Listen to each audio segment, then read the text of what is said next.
December 20th, 3:11 p.m. District Court, Defendant Lobby number 35. I did a little research. I looked into those special psych locks you mentioned, Mr. Dick. You did? That's great. I really appreciate it.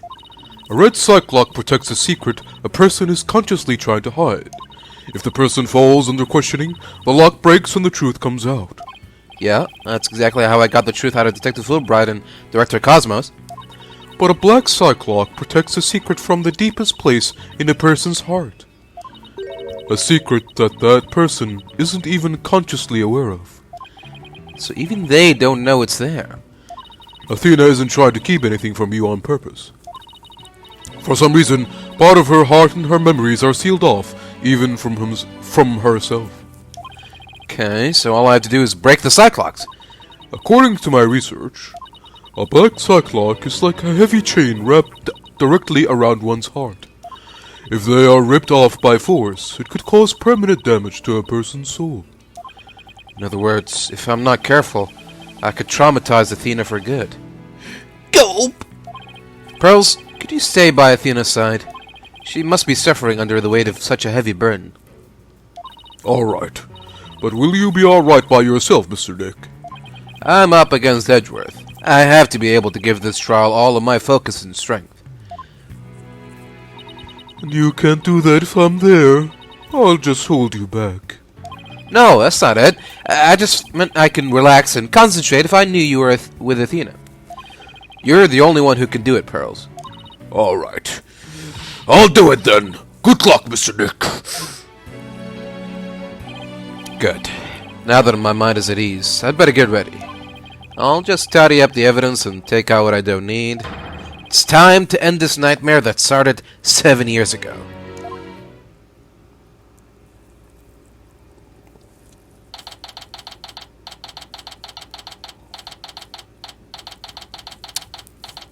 December 20th, District Court, Courtroom number 4. Defense, prosecution, and judge. There are even people in the gallery. The roof has been completely blown off and the walls have collapsed. But today, this ruin is my battleground.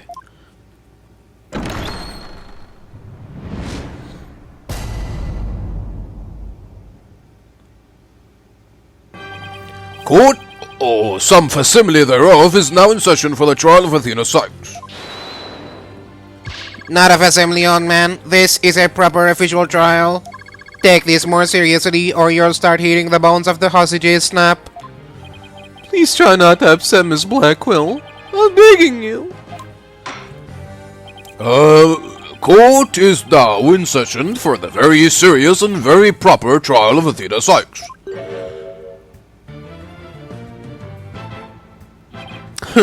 This is no trial. It's nothing more than a ridiculous farce. What did you say? Edgeworth, did you not hear what I just said to his honor? However, this ridiculous farce has a very important meaning for our legal system. Recall the case of the UR1 incident, in which a prosecutor was found guilty of murder. That case ushered in the odious dark age of the law. I see what you're after. If we can find the real truth behind that case today. Precisely. The darkness will be dispelled and glory shall be restored to the court system. Prosecutor Edgeworth, you sound as if you know something of this truth. I do indeed. A new suspect has emerged in the UR1 case. For 7 years, Simon Blackquill has refused to speak in order to cover for someone else. Brace yourself, Phoenix. Here it comes! I'm sorry, right? But the situation is what it is, and I must do what I must. The prosecution moves to indict Athena Sykes on the count of murder in the first degree.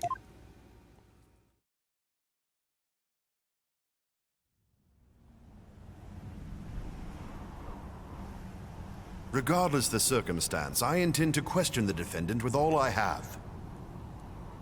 For that is a part of my creed. Then you'd better bring it.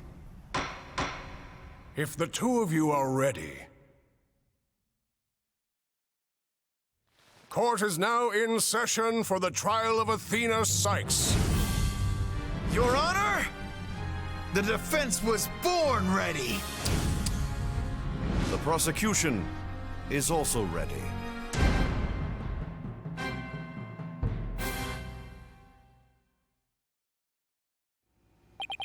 This immense tension between us. It's like we're picking up right where we left off. It's my duty to clear Prosecutor Blackquill of false accusations and end this insanity. But I have no intention of losing Miss Sykes either. She's a very promising young lawyer. I know without a doubt that Athena is innocent. But I don't think Prosecutor Blackquill did it either. So, do you have any clue who was responsible for the sabotage? At the very least, I know it wasn't Simon Blackquill. I don't know enough to identify the true culprit, but it's clear what that person is. To put it simply, a spy. The true culprit is a spy. It's gonna be hard to convince anyone of that when I barely believe in myself. But I don't have a choice if I want to save Athena and Blackquill and expose the spy. Now then, Chief Prosecutor Edgeworth. No need for the Chief Prosecutor bit, Your Honor. I'm here as a simple prosecutor. Very well, your opening statement, please, Prosecutor Edgeworth. Although I have been known of late to give an impressive opening statement myself. In all the trials I've ever seen, only the prosecution gives an opening statement. Oh, of course, you're right. I was just joking. Just having a little fun. So he wasn't doing them just out of fear. Interesting. Let's start with a brief overview of the UR-1 incident. The incident occurred at the Cosmos Space Center 7 years ago, on October 7th. The victim, psychologist Mathis Sykes, was killed in the robotics lab on the 4th floor. Athena's mother. Simon Blackquill, a young prosecutor at the time, was found guilty of the crime. There were two deciding factors that led to his guilty verdict. One, Blackquill was the only person in the corridor to the lab at the time of the murder. And two, this photo, which captured the moment of the crime. Very incriminating evidence indeed. It would appear that the only conclusion is that Prosecutor Blackquill did indeed. Are you kidding me? I'm not accepting any conclusion of the kind. This opening statement is over. Now hurry up and call the witness. Excuse me, Miss Blackquill, but we must follow proper procedure for these things, you know. Well, perhaps we should heed her wishes, Your Honor. She is the trial's sponsor, after all. Besides, the courtroom is chilly, and sitting for too long can't be good for your back. Oh, you are very kind to show such concern for the welfare of the elderly. The skilled as ever playing the court puppeteer, I see. The prosecution calls its first witness. A witness who decided to bring forth new testimony after 7 long years. New testimony? Just who is this witness, anyway? I'm guessing it's either Blackquill? It could be Blackquill or Athena? I doubt it. Who else could it be? Cosmos?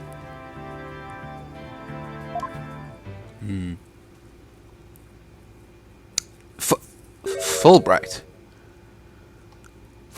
Bobby Fulbright's the name, in justice we trust. What are you doing here? I'm just here to speak for the hostage taker, Miss Aura Blackquill. She says she's too busy, what with confining and threatening the hostages and all. That doesn't seem to stop her from constantly chiming in through Clonco.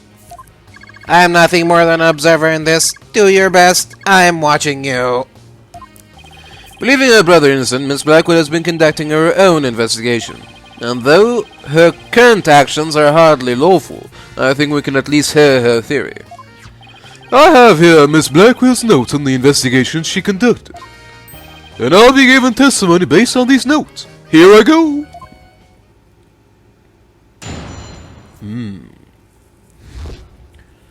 Right. Simon isn't the murderer. He was trying to cover for someone. Someone else was at the scene at the time. They say Simon committed... someone else was at the scene at the time they say Simon committed the murder. I mean, if he really was out to see that moon rock, then why the rolling case? Because he was using it to hide someone inside, that's why. And the only person small enough to fit inside that case was Athena Sykes. And there's Miss Blackwell's here. It totally goes in the face of the official ruling, huh? About the case she mentions, there were other rolling cases like that one in the lab. But they're not for traveling. They're apparently for moving parts and equipment. I vaguely remember seeing 3 cases, all different sizes. At the last trial, they thought the prosecutor Blackquill used the case to steal the rock. And they had a perfectly good reason to think that, too. You see, there's a security camera in the corridor that leads to the robotics lab. And that camera captured footage of Blackquill leaving the scene with the case. I can see why that footage helped to bring his trial to a quick end. It's very convincing, that's for sure.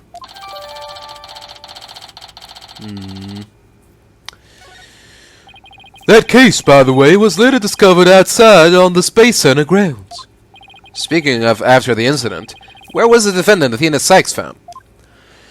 She was found on the 5th floor of the Space Center, in the Sykes family residence. Prosecutor Blackquill most likely brought her there after the incident. In addition, it's unknown where Miss Sykes was at the estimated time of death. Miss Sykes was too confused by the shock of her mother's death to give proper testimony, and there was no witness or evidence to tell us where she might have been. So what you're saying is Miss Sykes didn't have an alibi? That is what the evidence is saying, yes. I understand the reasoning behind the theory, but I'm far from convinced. The victim is the accused's mother. Are you actually claiming an 11-year-old girl? Of course, the girl had a very strong motive. Dr. Sykes was a psychologist who wrote many papers about speech and emotions. You're aware of Athena Sykes' special ability, aren't you, Your Honor? Are you referring to that therapy thing? Yes, she's done it. She's done it quite a few times in court. The ability to read emotions from speech and the subject of her mother's research. Well, as long as it benefits society, I don't see any particular problem researching it. I don't like where this is heading. Not one bit. Dr. Sykes was so intent on her research, she forced her daughter to undergo experiments. Prosecutor Edgeworth? Are you seriously suggesting? I've done my best to be delicate, but even you can't deny it to be true, Mr. Wright. No longer able to withstand the anguish of the experiment, Miss Sykes felt her only choice was to kill her own mother.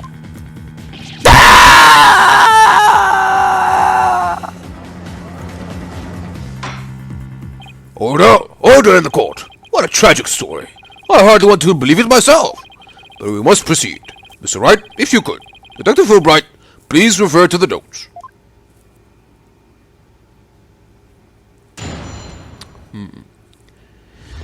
So if these are Aura's notes, how's this gonna work?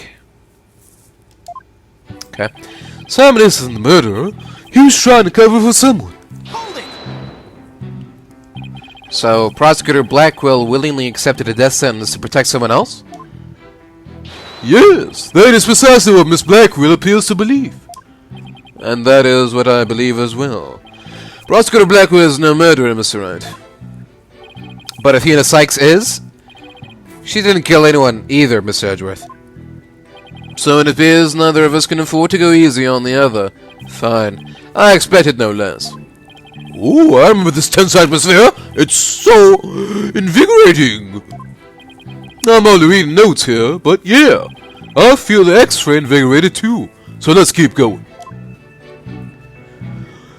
Damn it, Bobby. Okay. Someone else was at the scene at the time they say Simon committed the murder. That's just speculation. Objection! No, Miss Blackquill has proper grounds for her claims. Objection! Then why didn't you say so in the first place? Objection! You're the one who screamed hold it and cut me off. Fine, so maybe I jumped the gun by a teeny weeny bit. Now I know what they mean when they say close enough to argue. Moving on. I mean, if he really was out to steal that moon rock, then why the rolling case? This rolling case. I suppose you mean the one that existed in the photo with Prosecutor Blackquill in it? But was absent when the crime scene photos were taken? Yes, that's the one. And Miss Blackquill has drawn a conclusion from these two photos. She has? And what is that conclusion? You're the one with her notes. Oh, right. Of course. Reading them now. So, why the rolling case? Because he was using it to hide someone inside. That's why. And how do you propose he hit a person inside one of those cases? We've forgotten that we saw just such a thing only the other day at your own daughter's magic show. She fit a grown person into a small box. Oh yeah! Way to ruin the memory of a good day. A magic show? I wish you would have thought to invite me. Actually, I would have liked to go too. My apologies. I'll invite you both next time. I promise. So, wait a minute. What were you talking about again? Prosecutor Blackquill was using the case to hide someone. And the only person small enough to fit inside that case was Athena Sykes. But that's nothing more than conjecture, and it's hardly the only possibility. In that case, what do you think Prosecutor Blackquill had in that case? I think it was the moon rock. Objection! There were 3 cases of the scene, but Prosecutor Blackquill used the largest one. The moon rock was egg-shaped and only about 8 inches in diameter. It wouldn't have made any sense to use the largest case there just to move that rock. Objection! Be that as it may, it doesn't prove Miss Sykes was inside. Huh. Then let me ask you this. Can you come up with a better theory of what was in the case? Well, Mr. Wright, can you? Yikes. Give a guy some time to think. Let's see. Should I try to bluff my way through what could have been in that case?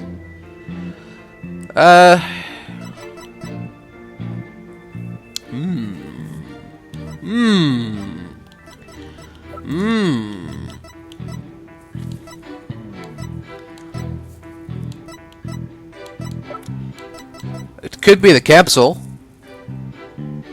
Maybe it never went to space. Or maybe it... Sure. Let's say the capsule. I know exactly what Prosecutor Blackquill carried from the scene. I just have to find something else that was missing, right? No sweat. Oh, I'd be very interested in hearing your theory. If it is true, that is. This is a crime scene photo taken after Prosecutor Blackquill left, right? Correct?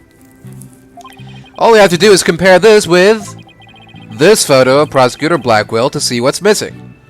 Oh. If he took something with him, then it should be in one of these photos. Lady Luck, don't fail me now. All right, then, Mr. Wright. Let us hear your theory. What did Prosecutor Blackquill take from the scene of the murder? Let's look at the murder scene.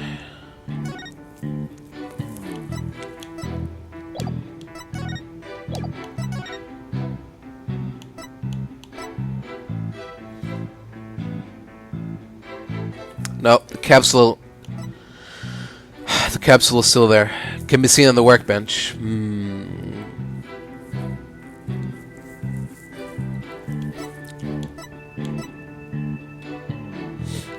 Alright, well, I guess it has to be this. It has to be this then. This bandaged up thing. Take that! Right? Please notice that there is a robot part on top of the cart in this photo. However, in this photo taken after the crime, the robot part is gone. In other words, this part is something that was taken from the scene of the crime. You do appear to be right. I don't see it in the second picture. But it's just a piece of junk. How important could it be? Is it really just an insignificant robot part? Speaking of which...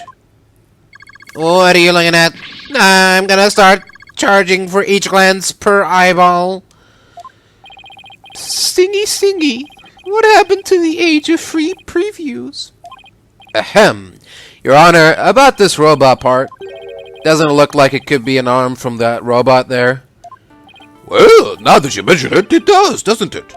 But the case is still too big to be practical for just the moon rock and a robot arm. But was it really just the one arm that was in there? If it wasn't Athena in the case, then maybe.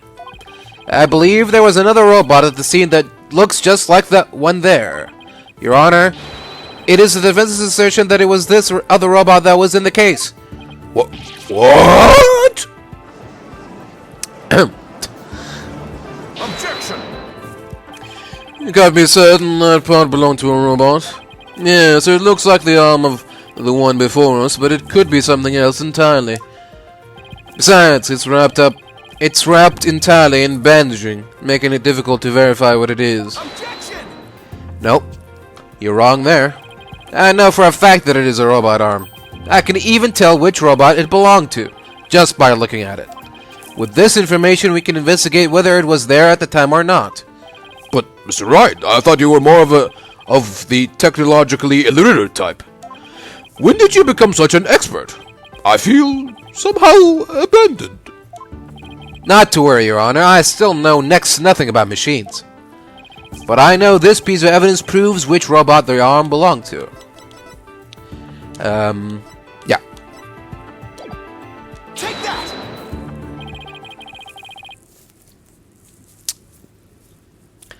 The robot in this picture is named Ponko. But take a look at Ponko's arm. It was Miss Sykes who bandaged it up like that. She must have thought that machines heal in the same way that people do. What an adorable, naive mistake. It reminds me of my own grandchild. The robot arm at the crime scene had the same bandaging wrapped around it. In other words, this robot arm could belong to none other than Ponko. Order the court! Order, I say! Prosecutor Edgeworth, what do you have to say to this? I can see that the robot is about the same size as a child, but it cannot grab its knees and curl itself up into a ball. Even if it was the largest of the cases, the robot couldn't have possibly fit in there. The case does come up to about mid-thigh on Prosecutor Blackquill. I see your point. The robot is much taller than that. Got me there. So then, did Prosecutor Blackquill make Ponko fit into the case by...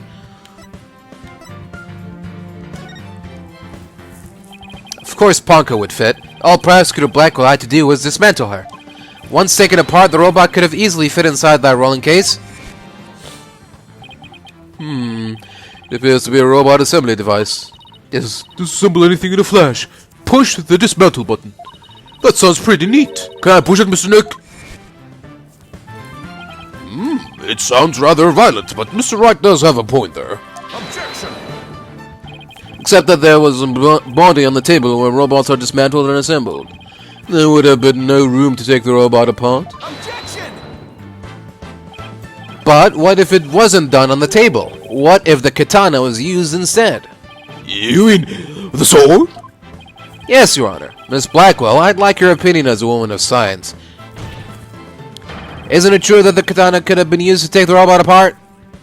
I suppose so. Their joints aren't made of a very tough material. A blade could slice through them. Thank you for your expert opinion, Miss Blackwell. Thanks to you, we now know that the existence of the severed arm in this photo proves that Ponko was taken apart. In addition, since the rest of Ponko was not found at the scene, we can conclude that the true meaning of this photo is very different from the original interpretation. You can't mean...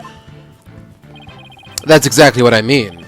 This photo does not capture the moment of the murder. It is instead a picture of the moment after the robot was sliced apart. The blood you see where the arm was cut off was transferred there by the bloody katana. Most likely the rest of Ponko is scattered around Prosecutor Blackwell's feet. Not hearing this. Therefore, what was transported inside that case was not the defendant but a robot. Miss Sykes was never at the scene of the time of the murder. Miss Sykes never was at the scene at the time of the... Fuck. Miss Sykes never was at the scene at the time of the murder. No, my head, My body! Where am I? Yeah!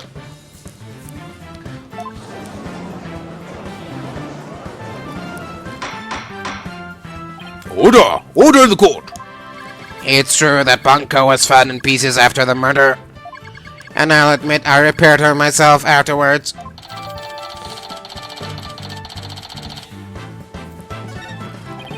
Yes, I'm finally making some progress. Hopefully, I've got at least one step closer to proving both Athena and Prosecutor Blackquill innocent. Objection!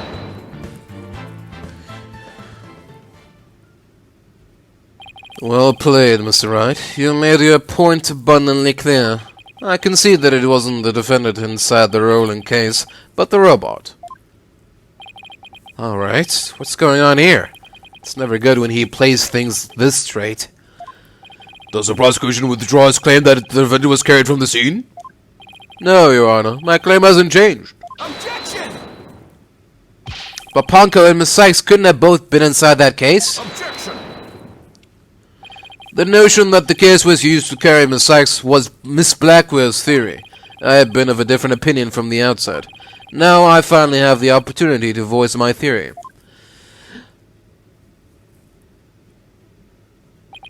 Thanks to the defense. Edgeworth. He's been one step ahead of me this whole time. In that case, how do you propose the defendant left the crime scene? Simple. The footage only shows Prosecutor Blackquill from behind. What's more, he's holding his arm in front of his body, as if he were holding something or someone. That's hardly evidence. I have proof. The surcoat Prosecutor Blackquill was wearing. The victim's blood was found on the front of it, and the stain had a highly distinctive shape. A blood stain? With a distinctive shape? Please continue, Prosecutor Edgeworth. 7 years ago, the defendant was known to constantly wear a certain item, of which there is only one in the world. A special pair of headphones made just for her. She always wore these big, heavy-looking headphones. She said her mother made them for her as part of her research. Analysis showed the blood stain to be in the exact same shape as these headphones. In other words, this was no mere blood splatter. The blood went from the victim's body to the headphones, and then was imprinted onto Prosecutor Blackwell's coat like a stamp.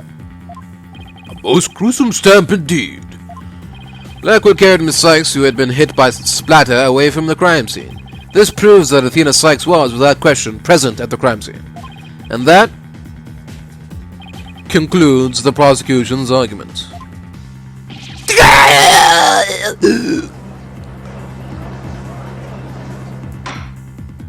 Order! If the defendant was indeed at the scene, it deepens the suspicion against her. Objection!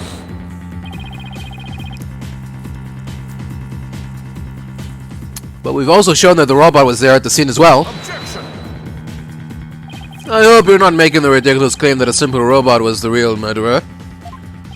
I don't really think that, no, but you can't say that possibility isn't there. Detective Fulbright, was the robot questioned at the time? No, I don't see any record of it. I believe it was considered unrelated to the case. But as it turned out, the robot was actually integrally related. Your Honor, the defense would like to call Ponko to the stand. A robot witness?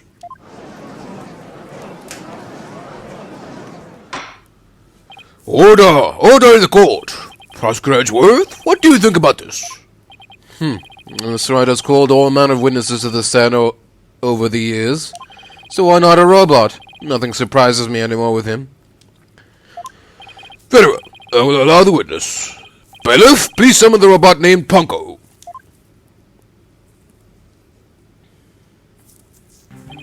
Witness, please state your name and occupation.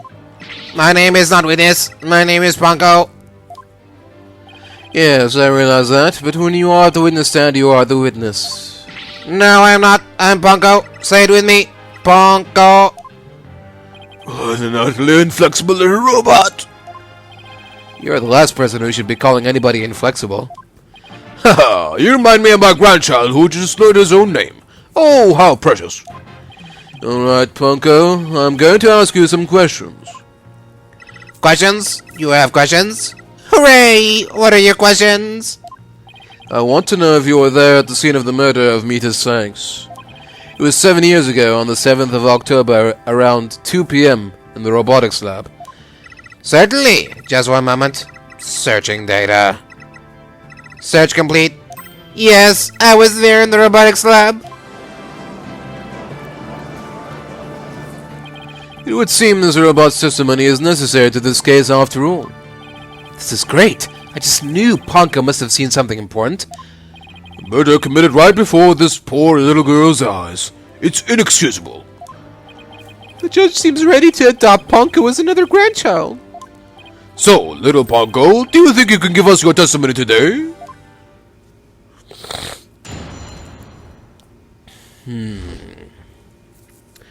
What if Aura Blackquill programmed Ponko to give her testimony, the testimony that we're about to hear? Maybe. I went to the robotics lab at around 2 p.m. from my regular recharge. Just as I was about to charge up, Athena came in and hugged Mommy Meaties. And then Mommy Meaties fell down. After that, I was recharging, so I don't know anything. After I charged up, I was cleaning the room, and Mr. Simon came in. And then an error occurred. There is no data after that point. Well, it sounds like the defendant was, without question, at the scene. However, it doesn't appear that the witness saw the actual moment of the murder. I disagree. This testimony shows that the defendant did indeed commit the crime. What? At the end of the day, we mustn't forget that this witness is still a machine. Being a robot, its understanding and capacity to express itself are limited. So what are you suggesting? The witness's statements need to be interpreted. For example, the terms hugged and then later fell down.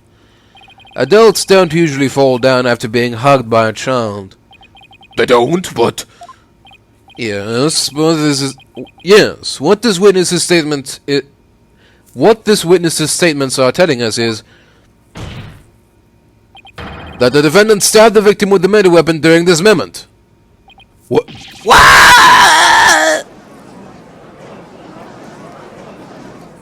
Before Miss Sykes hugged Dr. Sykes, did the two of them converse? Yes, they did. They spoke to each other very loudly, but I don't know what they said. Athena is usually so quiet, so I was surprised. Spoke very loudly. We can interpret this to mean they argued. I see. Murder after a heated argument. And then the victim fell down. I agree that it does sound like a reasonable interpretation. However, Ponko doesn't seem to remember anything that happened after that. When I am recharging, I go into sleep mode.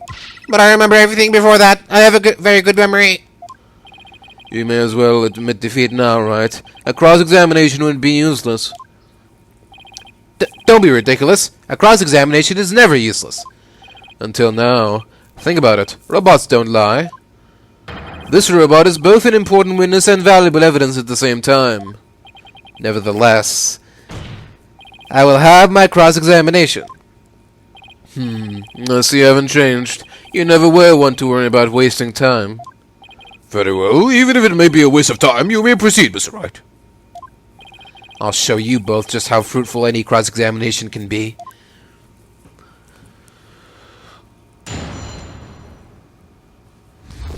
Yeah, both can play the interpretation game, Mr. Edgeworth. I can come up with an interpretation that fits my narrative.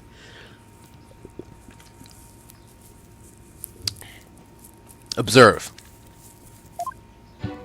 I went to the robotics lab at about 2 p.m. for my regular recharge. Hold it! Your regular recharge? What is that exactly? I have to refill my battery's power or else I stop working. I go to the lab to do that. So that recharge occurred around 2 p.m. around the time of the murder. That's right. I go every day at 2 p.m. Just as I was about to charge up, Athena came in and hugged Mommy Meaties. Hold it!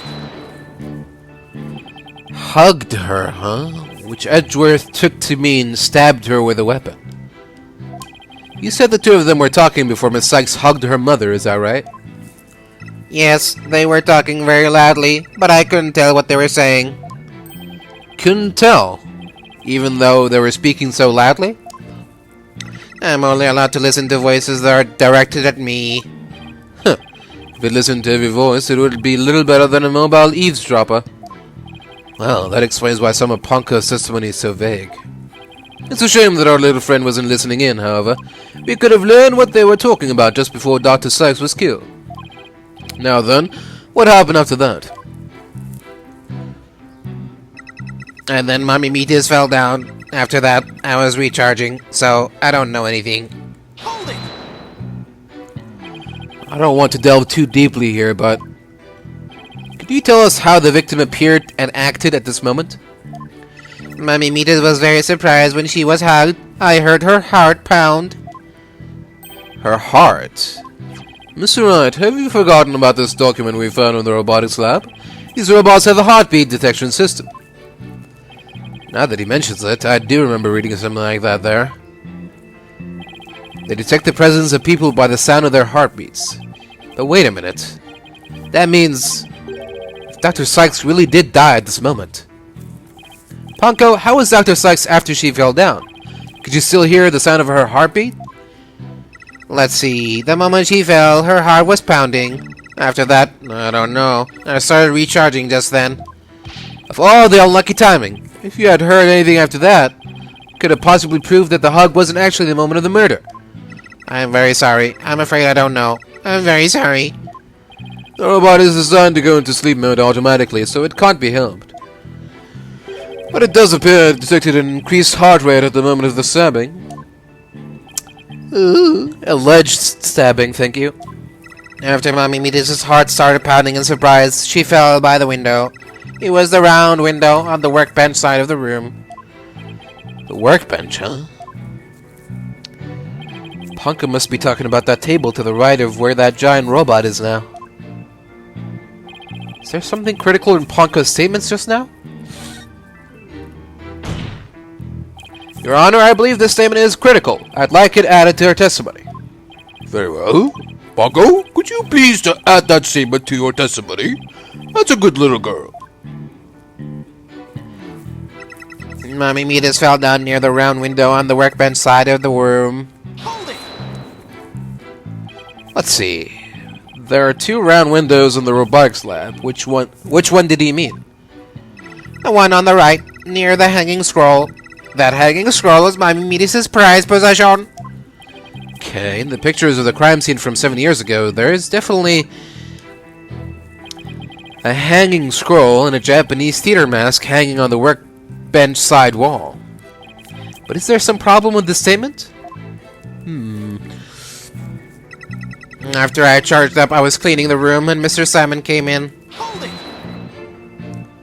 Prosecutor Blackquill? I wonder what he went there for. His objective? I don't know.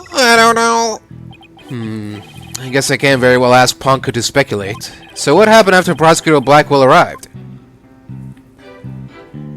And then an error occurred. There is no data after that point. Hold it! You don't remember what happened next? An error, huh? I wonder if... All data suddenly cut off at that point. I don't know anything after that. The answer to that question is right here. According to the defense's theory, this photo shows when the robot was being taken apart. Exactly. We can conclude that Ponko's error was the result of her being dismantled. Indeed, the bodies of these robots are designed to be controlled remotely by a separate computer. Yes, that's basically what Miss Blackquill explained to us too.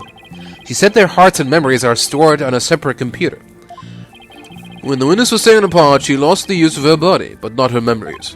That's how she is now still able to give testimony about the events of that day. Fascinating. It's as if she can be seriously wounded, but her soul still burns. There are a few parts of Ponko's testimony that are hard to interpret. Edgeworth chose to interpret hug as stabbed. But I'd better try to iron out who did what, where, and to whom for myself. Hold on, Athena. I'm gonna save you. There.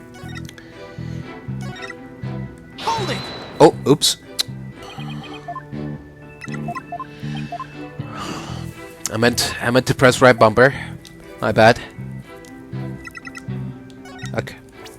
Presenting crime scene photo. Objection! Ponko, your statement may have just inspired a breakthrough. I was helpful? Hooray! I'm so happy. Just to be sure, let's go over it again, okay? The victim fell near the window on the workbench side of the room. However,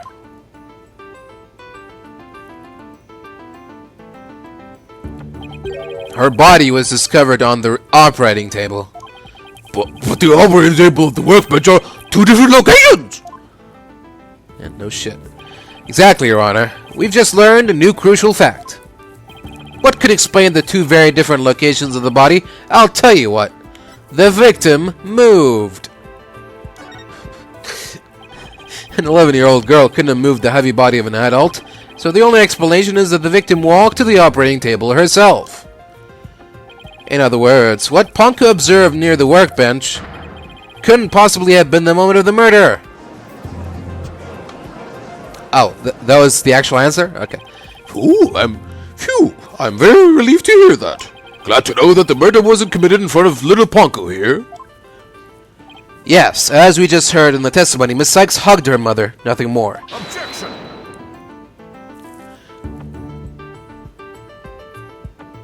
Right. It's been 8 years, but you're still just as green as ever. Green? But I can't recall ever seeing Mr. Wright in anything but a blue suit. Hey, blue's my favorite color. What can I say? If the defendant couldn't move the body herself, she could have had it moved for her. Moved to her, but Miss Sykes and Dr. Sykes were the only ones there. I agree. Since this robot is equipped with a heartbeat detection system, you would have been aware of another person's presence if someone else had been there. We can therefore conclude that the defendant and the victim were the only ones present. Then who do you suggest moved the body? Don't you know it's in the nature of a robot to help people do things? Miss Panko, allow me to ask you a question. My name is Ponko. Say it with me. Ponko. I believe you said you were cleaning after Dr. Sykes fell down. Did you happen to move something large onto the operating table? Yes, I did. Athena asked me to. Athena asked you to? And what did you move, little Ponko?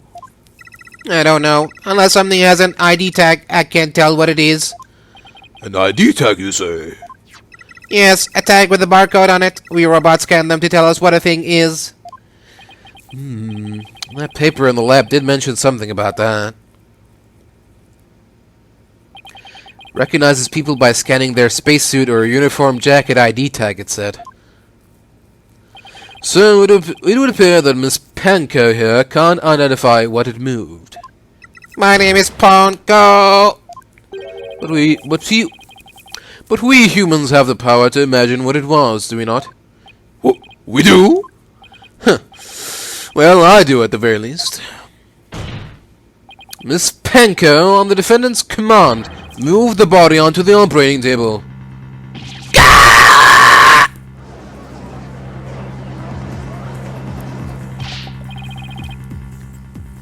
Ponko, did you really move Dr. Sykes' body? This is really important. Isn't there any way you could tell? I don't know. Without an ID tag, I can't tell. Give it up, right? If the victim's heart was stopped, the robot's detection system would be useless. Furthermore, Dr. Sykes usually wore her white coat while she was working. She kept the jacket with her ID tag on it draped over a chair in the robotics lab, and only wore it for special occasions. In other words, the victim wasn't wearing her ID tag at the time. From the robot's point of view, her body was simply just another object. Objection!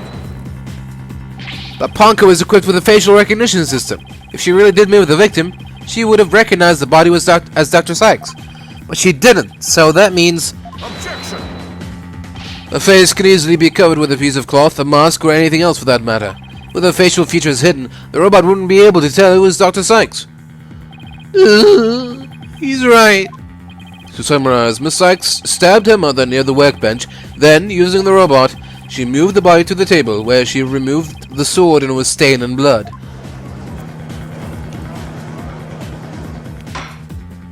Order! But if that's the case, then I have a question. Why did the defendant move the body to the operating table in the first place? You want a reason? Very well. What? You can't possibly have an explanation.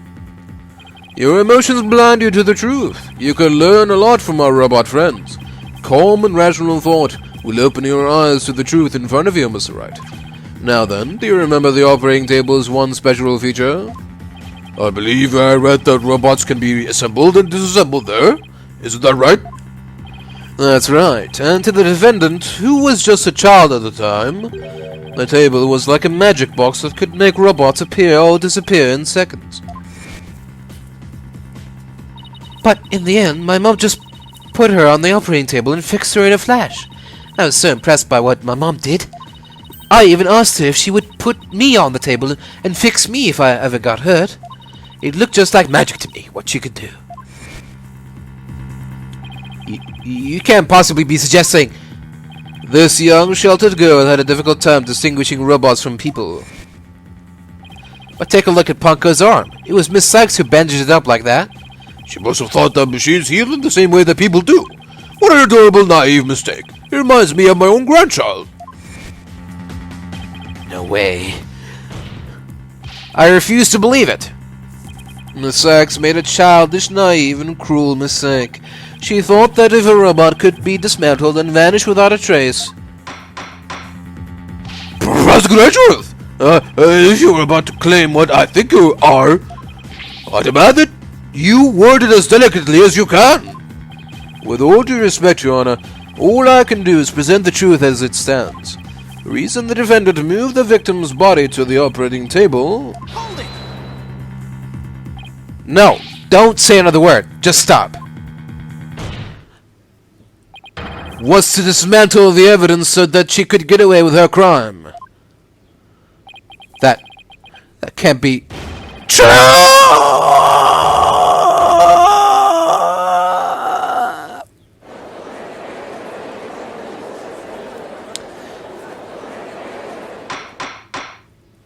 Order! Order the court! Order the court, I say! Edgeworth. She was just a little kid. How can he say such a horrible thing? Horrible?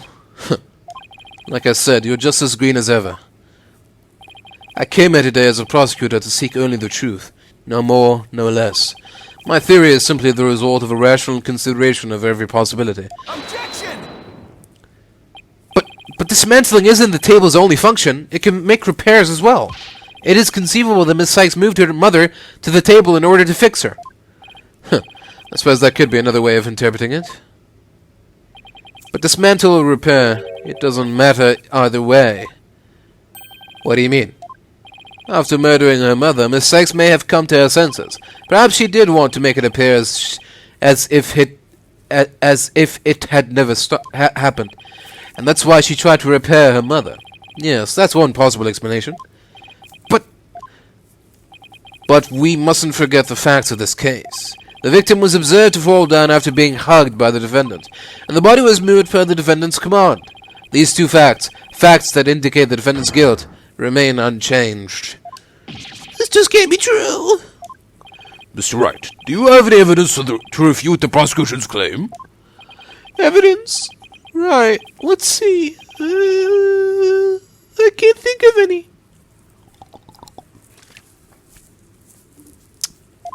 I'm afraid I don't have any evidence. Since becoming chief prosecutor, I've learned that the truth isn't always pretty. Now accept the truth, Mr. Wright. Your subordinate murdered her own mother. Your Honor, the prosecution demands a verdict. The hostages have suffered enough. What a terrible and tragic conclusion. If the defense has no counter-argument, I see no need to further prolong this trial. Edgeworth's argument seems solid enough, but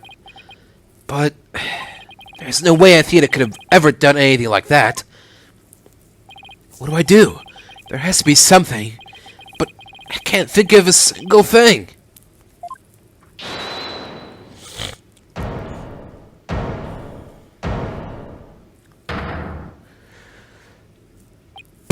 Prosecutor Blackquill? This is quite the farce you are conducting here. I could die from laughter.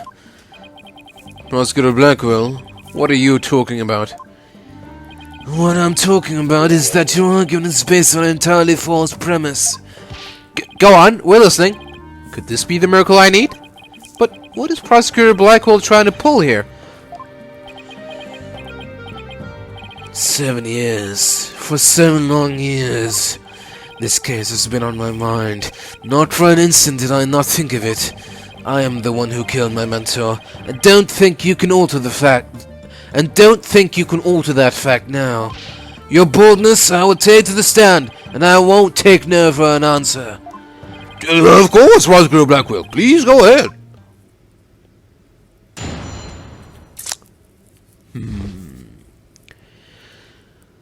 Okay, let's hear it. I went to the Cosmos Space Center with the intention of killing Dr. Sykes, but when I got to the robotics lab, I found Athena there instead. I would not be swayed from my purpose, so I waited for Dr. Sykes to return. And then I committed the act. How cathartic it was. But little Ponko here witnessed the victim falling. In other words... Objection! I don't need any of your other words, old man. I can guess what happened. Which would be?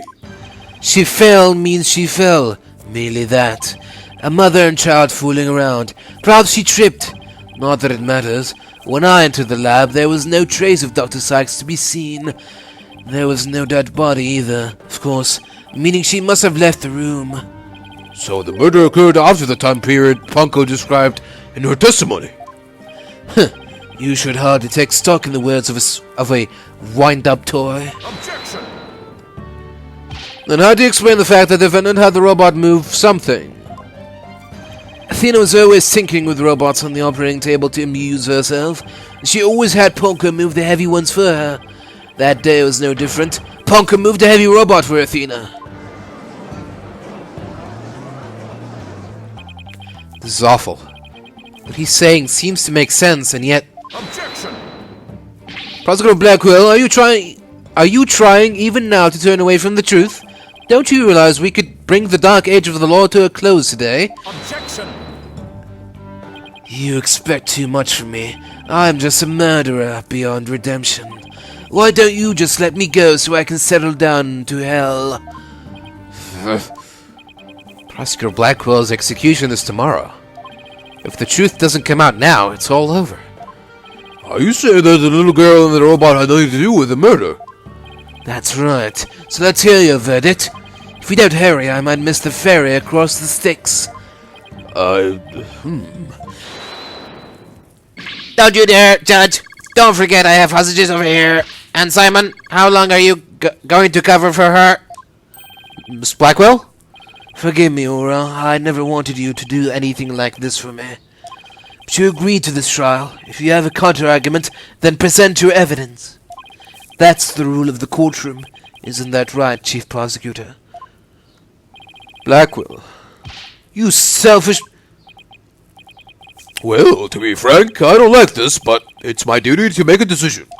If no one has a counter-argument, I will announce my verdict. Is this really happening? Is it really going to be... Is it really going to end just like it did 7 years ago? I wanted to do it so bad. Even now, I want to fly out of here and go save him. No, I can't tell her. But how can I lie to Athena? If I can't prove Prosecutor Blackwell's innocence in this trial, I don't think Athena will ever forgive me. I can't let this happen. I just don't have the evidence to counter Prosecutor Blackwell's testimony.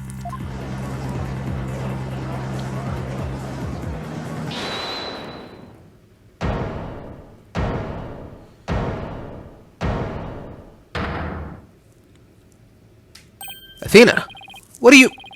are you feeling okay? I can hear it. I can hear the voice of his heart. He's hiding something. If he really is, I could sure use Athena's help here. Her power might be just the thing to get us through this. Objection! Sykes Sterno, no need for you to time in here. Just accept that you're innocent.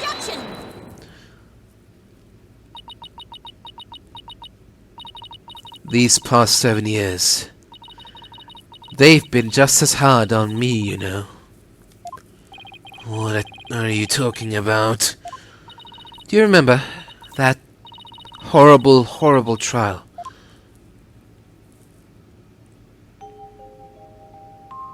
Please, you have to listen to me. He didn't kill her. His heart is screaming that he didn't kill her.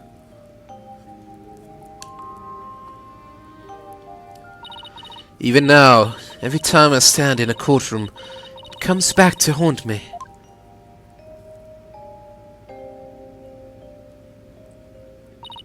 Not being heard, no matter how hard you try. Feeling so helpless.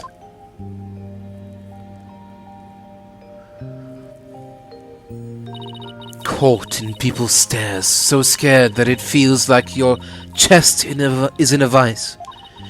I'm terrified of courtrooms. I want to run out of that door even now.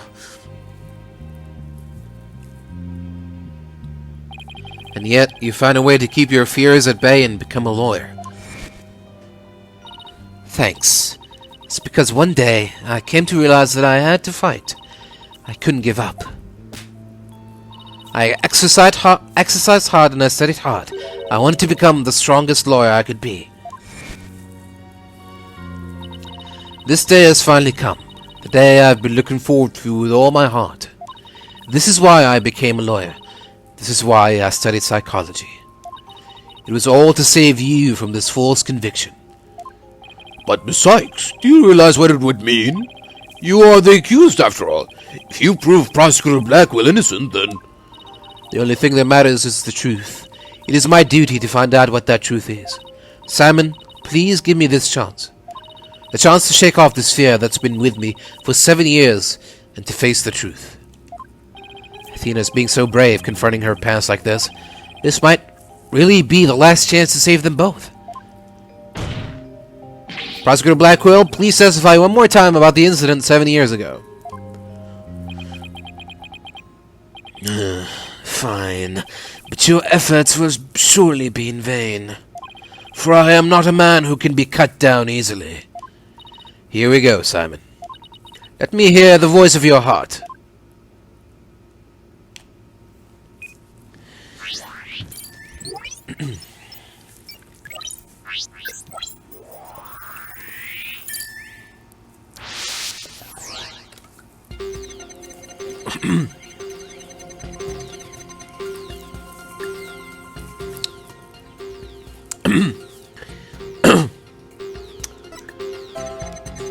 When I got to the robotics lab, I found Athena there instead. I would not be swayed from my purpose, so I waited for Dr. Sykes to return.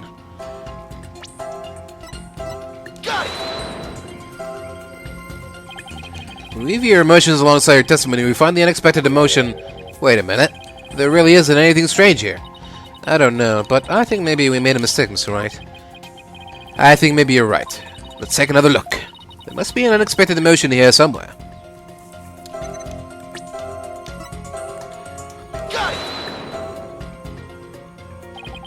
No? Okay. I don't know. I don't know what's supposed to make sense and what's not supposed to make sense. Then I committed the act. Oh, how cathartic it was.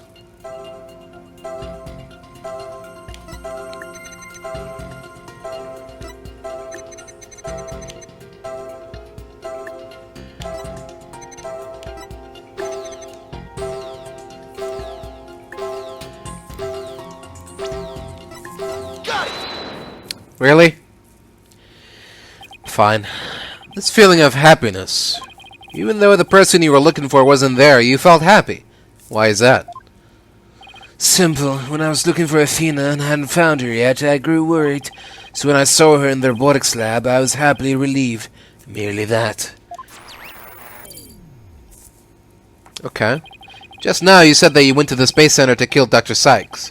But the first thing you did was look for her daughter instead. I had no intention of harming Athena, so I wanted to confirm that she was safe first. It was just a part of my plan. Nothing contradictory about that. Gah! The second I find an inconsistency, he cuts it down. Simon knows the principles of analytical psychology. There's less noise now, but I don't see any instabilities we can latch onto. I was afraid of that. We'll just have to keep chipping away at him then, bit by bit. Could you update his testimony, Athena? You got it, boss.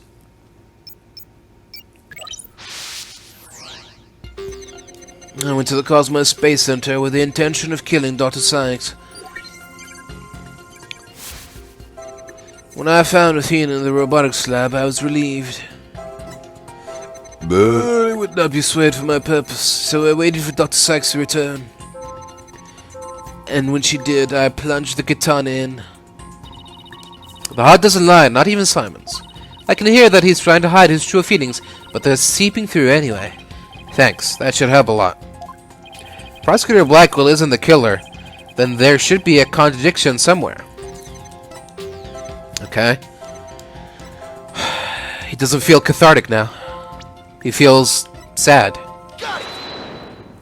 Interesting. Not even you can falsify your emotions, Prosecutor Blackquill. What?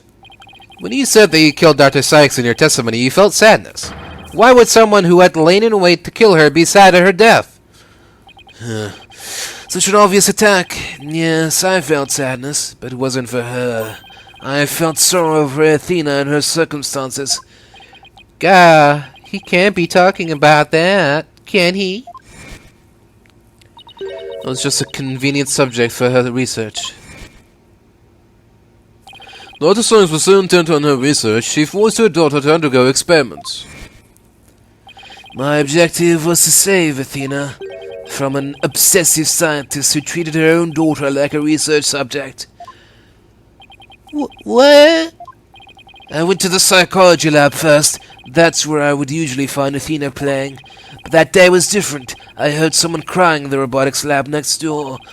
Was Athena being subjected to yet another experiment, I thought, as I went to see. Conveniently, Athena had cried herself to sleep, so all I had to do was wait and kill. So that's why he was relieved when he saw Athena. But is this story really true? I'm not sure how much to believe. Mr. Wright? How are you doing, Athena? Still hanging in there? I'm a lot stronger than I look, boss. Now take a look at this. The noise level actually increased.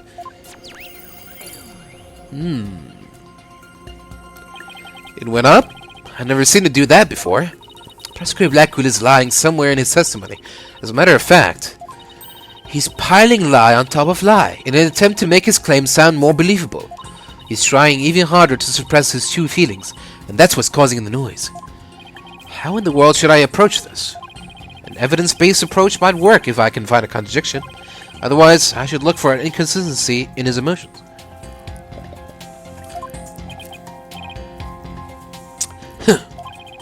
There are no flaws in my testimony, and his boldness is prepared to give his verdict. Give up on this lost cause and let the law free me of these chains already. Objection! I don't think so. Not while I'm around. Now, contradictory testimony or inconsistent emotions. Which should I tackle first? Okay, let's present some evidence here. Got it, boss. But if you want to go back to looking for inconsistent emotions, just let me know. I can easily switch back. I heard crying from next door. Of course I was worried. I hurried over and opened the door to the robotics lab. Before I could lead Athena out of there, curse my luck, Dr. Sykes came in. I refused to hand Athena over, so I had no choice but to kill my mentor.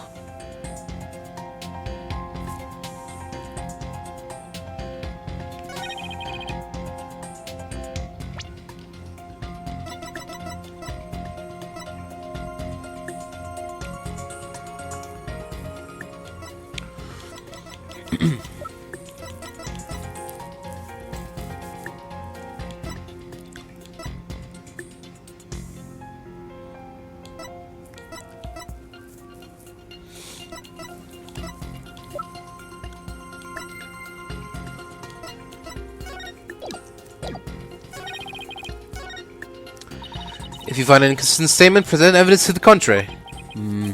Is there really contradiction in his testimony, though? Mr. Wright, if you can't find any contradiction in his testimony, we could try looking for inconsistent emotions.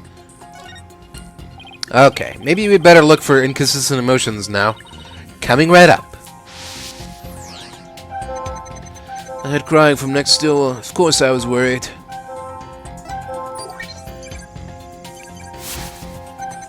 I hurried over and opened the door to the robotics lab. Got it! How odd. Why would you register surprise at opening the door to the lab?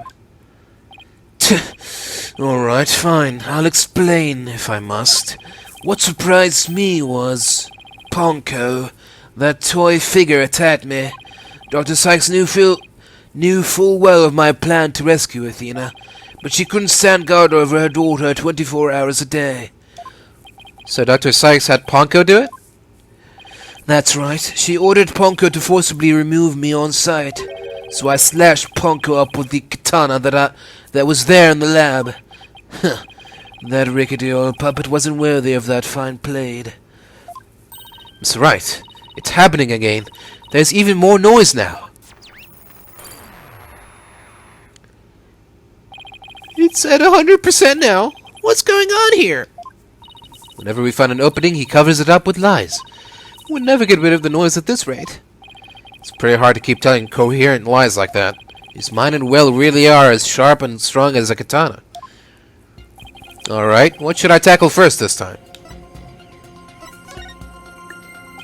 I think there might be an inconsistency in Prosecutor Blackwill's testimony. Alright, let's give it a thorough check then. Feeling of dread, I opened the robotics lab. Just then. Ponko attacked me. I retaliated by cutting it into pieces.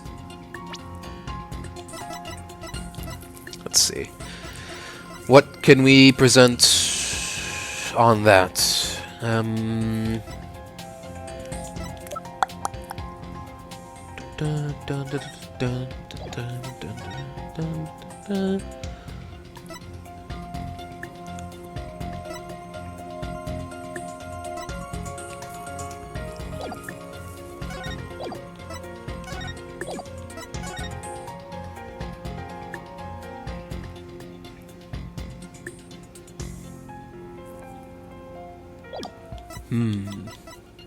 Okay. I was gonna try to say that the robot was probably charging when he came in, so it couldn't have attacked him. But there's no way to prove that he was charging when he came in through the door. So never mind. Before I could leave Athena out of there, curse my luck, Dr. Sykes came in. If she said anything over, so I had no choice but to kill my mentor.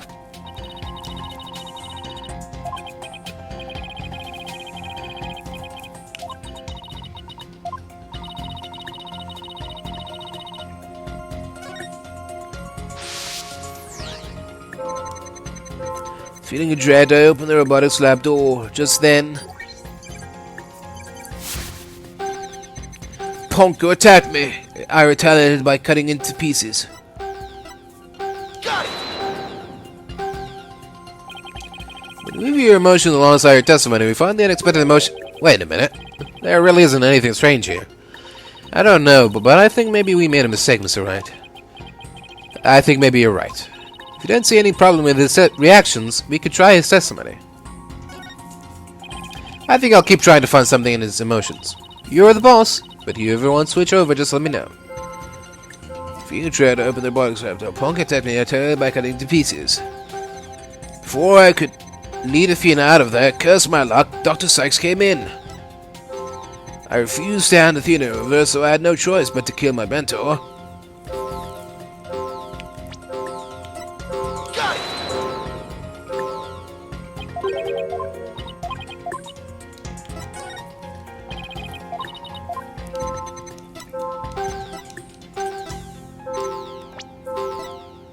Got it!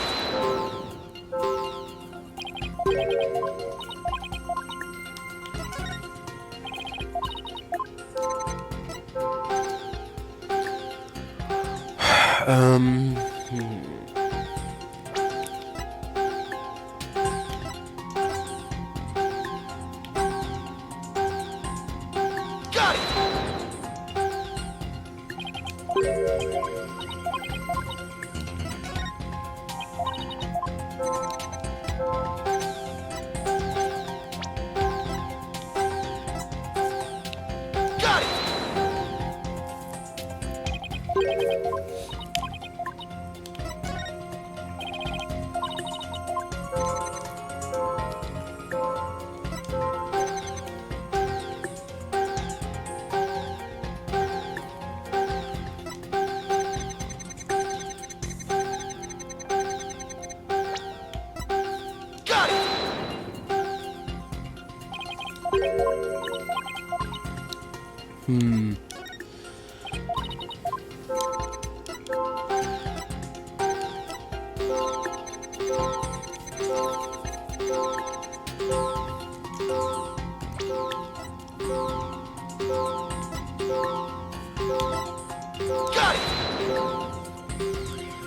Okay. What do we have to present to anything here? I don't know. Feeling dread, open the robotics lab door. Just then, Ponka attacked me. I retaliated by cutting it into pieces.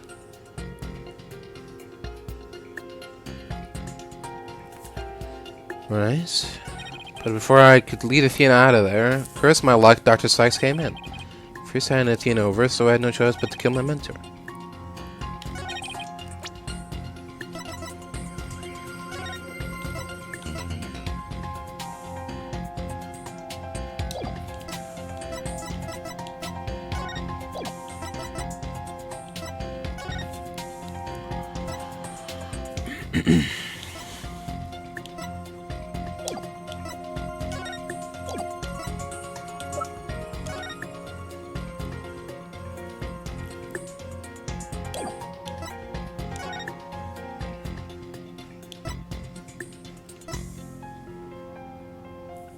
Interesting.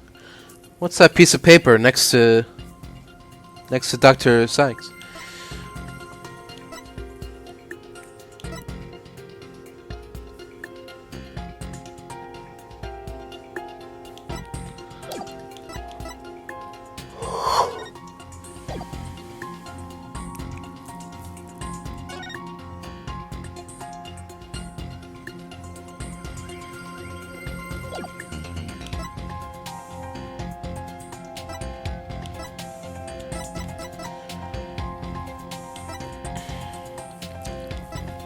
Is it really something as pedantic as the fact that the Ponka robot had bandages all over it, but in the artist's rendition, it didn't have any bandages on it?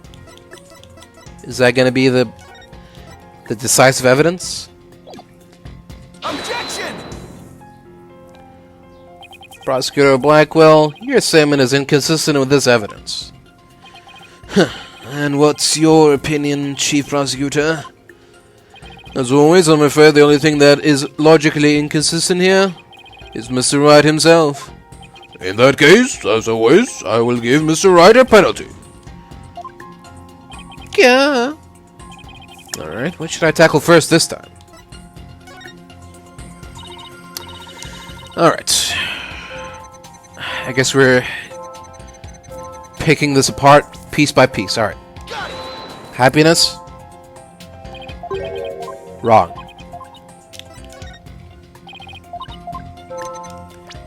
Anger? Wrong.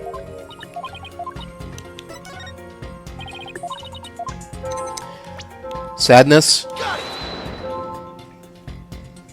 Wrong.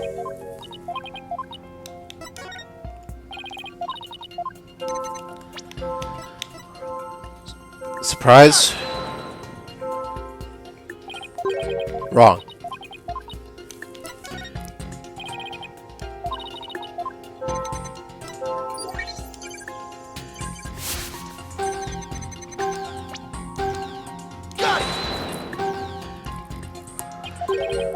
Happiness? Wrong.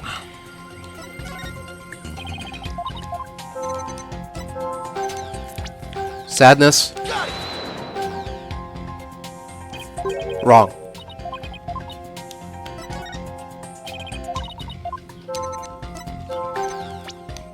Anger? Wrong.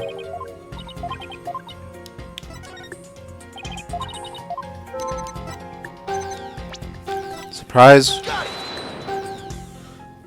Wrong.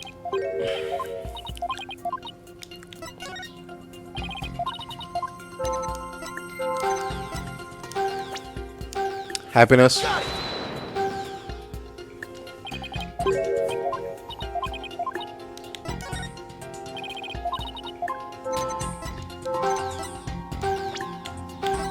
Sadness?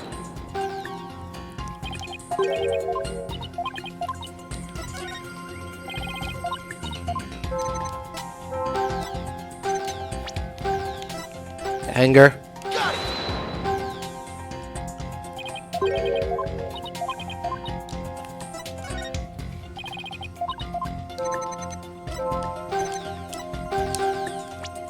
Surprise?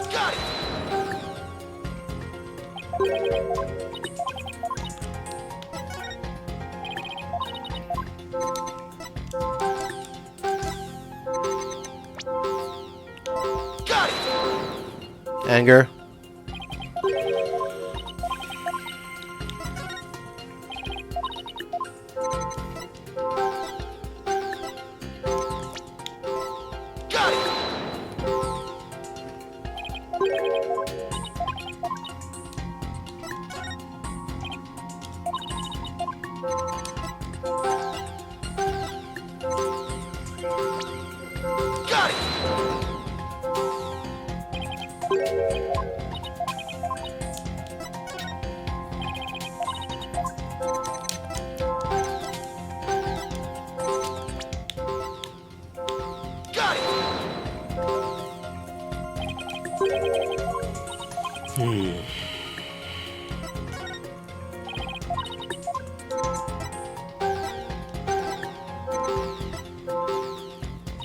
If you see an unusual or out-of-place emotion, just point it out. Is there really inconsistency in his emotions, though? If you don't see any problem with his reactions, we could try assessment.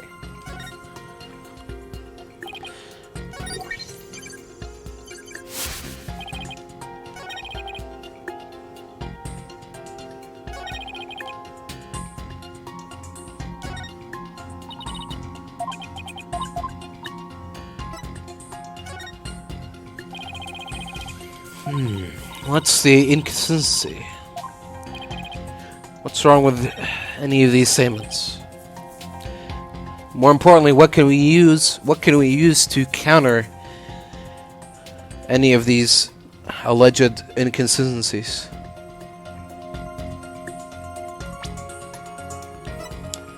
Space Center diagram, utility knife, pamphlet, boarding lounge, control room, elevator, space museum, replica, hat 1, capsule, exhibit.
Yeah, I don't know. I think I'm gonna look this up.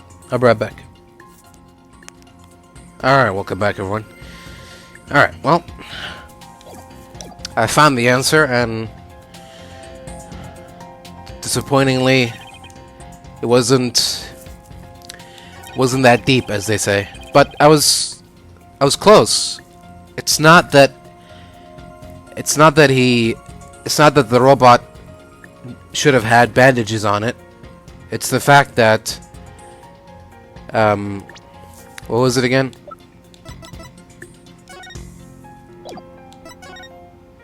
Yeah, it's the fact that there was bloodstains on the robot's arm, meaning that the robot was stabbed after the victim was stabbed. That's... yeah, okay. Well, yep. That went over my head. You know, I'm ashamed to say it, but I didn't think of that. So, here we go. Objection! Compounding lies with more lies is never the answer, Prosecutor Blackquill. Take a look at this photo. That's a photo of the supposed moment of the murder, isn't it? How many more times must I see that which damned me for my sin? The ironic thing is, I think this picture is actually going to be your savior now. See the bloodstain at the end of the Punko's arm where it was severed with the katana? I hope you're claiming it's the robot's blood, Mr. Wright. No, most likely the blood was transferred there from the bloody katana. The katana already had blood on it, so then it must have been the victim's blood. That's right. But, if that's the case, we found a glaring inconsistency. You said in your testimony that you cut up Punko and then you killed Dr. Sykes. But in spite of that, the victim's blood is already on Punko's arm in this picture. What? But that couldn't be. Exactly. In order for the blood to have transferred from the sword to Punko's arm, the victim must have been stabbed first, before the robot was slashed. In other words, Prosecutor Blackquill, your entire testimony is nothing but one giant ball of lies. Tell the court the truth, Prosecutor Blackquill. Now. You have no idea what you're doing. His voice. There's so much discord. I'm hearing not just one or two, but a bunch of rampaging emotions here. It's hard to describe. It's like a violent whirlpool or something. Phoenix Wright, you will pay for this. Never have I been forced to reveal so much, but the rest I'll take to my grave. Prosecutor Blackquill, you are on the witness stand. You are obligated to tell the truth. Isn't that the rule of the courtroom? One of these complex emotions, they seem to be flowing from one source. I think whatever he really saw that day is what's causing these feelings.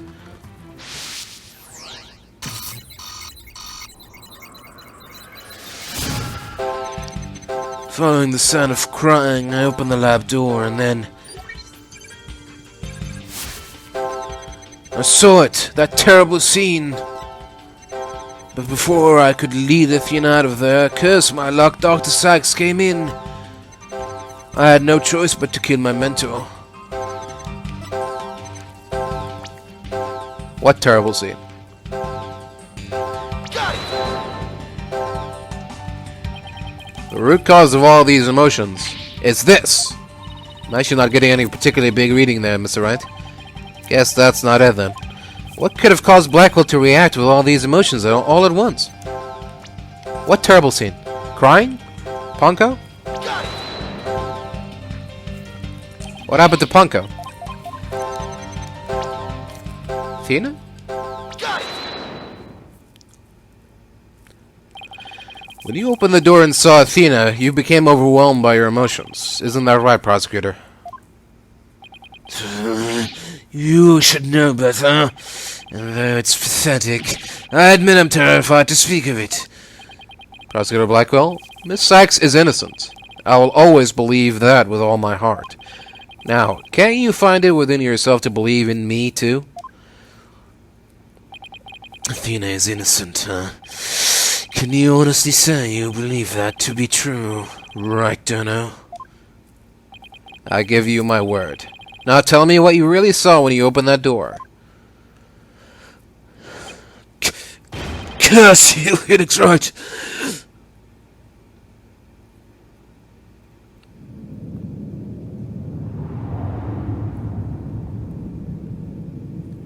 It was a tragedy, one I'll never forget. When I arrived at the lab, Dr. Sykes was already dead. She was lying on the operating table, while the bloody katana lay on the floor. And standing between the two, covered in blood, was Athena. She smiled with a far-off look in her eyes as she sweetly said,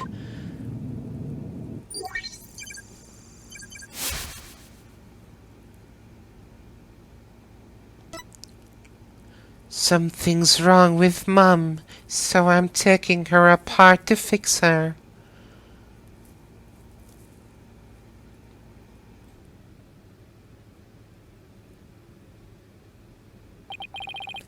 That's what I saw, and now you have it. The truth that you so desperately wanted.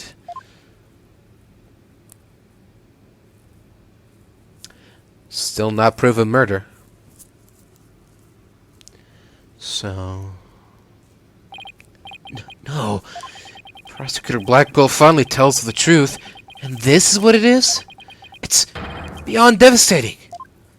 I tried to take my mother apart. I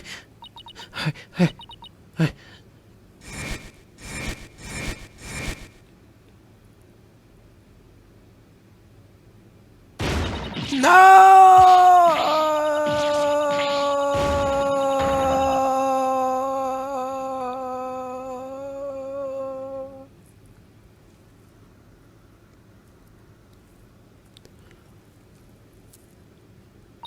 So it was me. I'm the one who killed my mother. Athena! As I said, right, the truth isn't always pretty. Murder, disassembly on an operating table, a scientist using her daughter as a guinea pig. Sadly, it appears that my theory was correct after all. Objection! It's true that Athena didn't like her mother's research, but you dare cast aspersions on my mentor by claiming Athena was used in such a manner? Dr. Sykes could be awkward with people, but she loved her daughter with all her heart. She loved me? Your mother hated to see you suffer because you could hear the voices of people's hearts. She wanted to set you free of your pain, so she worked tirelessly on her research. Do you remember those headphones you hated so much?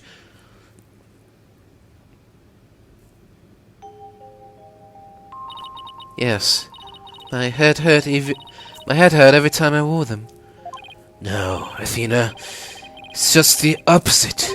They emitted sound waves to nullify emotional input from the voices of people around you. Your power was much stronger your power was much stronger then than it is now. And those headphones were what enabled you to carry on with your everyday life. No, that can't be true. Then why would I have done something like that to somebody who loved me so much?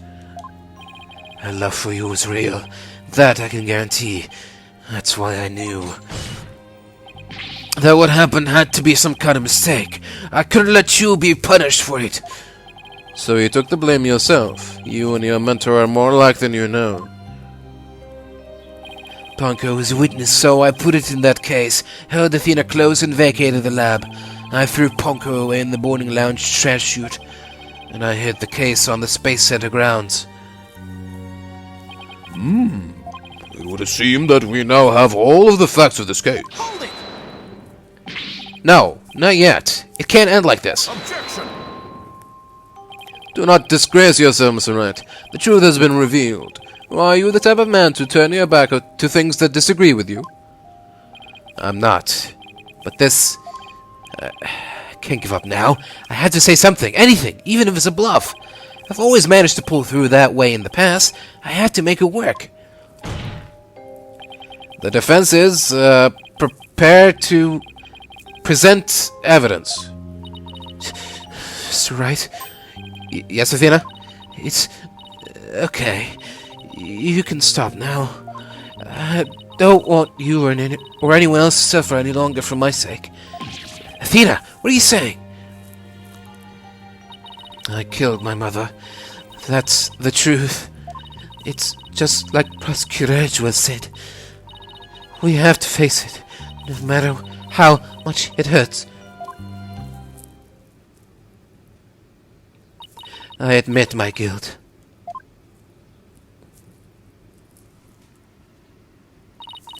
But could I please be granted just one chance to tell everyone what I recall? Huh. It appears Miss Sykes is much braver than you, Mr. Wright. What say you, Your Honor? In light of her courage, will the court give Miss Sykes this opportunity to confess? Very well, then, if you would. Please take the stand, Miss Sykes.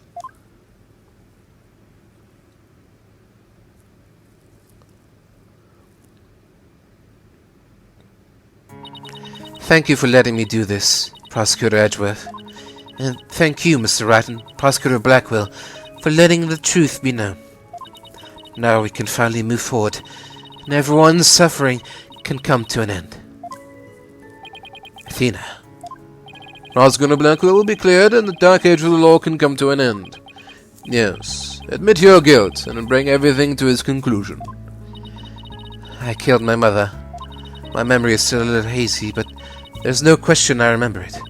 I remember the weight of the weapon in my hands, and the feeling of it stabbing in deep. And I remember the warmth of her blood as it flowed down the handle onto my fingers. Your Honor, please find me guilty. I dare say these are all memories that no one but the murderer would have. I see. Thank you for your confession. I believe this trial has gone on long enough. But before we conclude, does anyone have a counter-argument? Objection!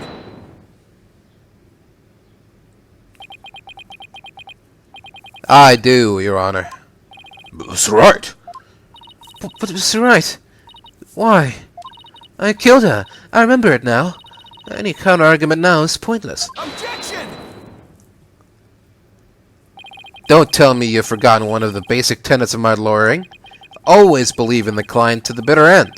Athena, you are not a murderer. Objection! I said that you never changed, but could you have actually regressed in these 8 years?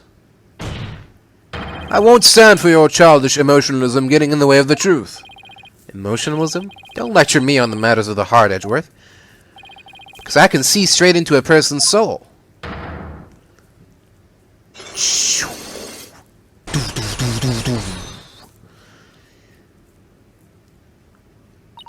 I did a little research. I looked into those special cyclops you mentioned, Mr. Nick. Athena isn't trying to keep anything from you on purpose. For some reason, part of her heart and her memories are sealed off, even from herself.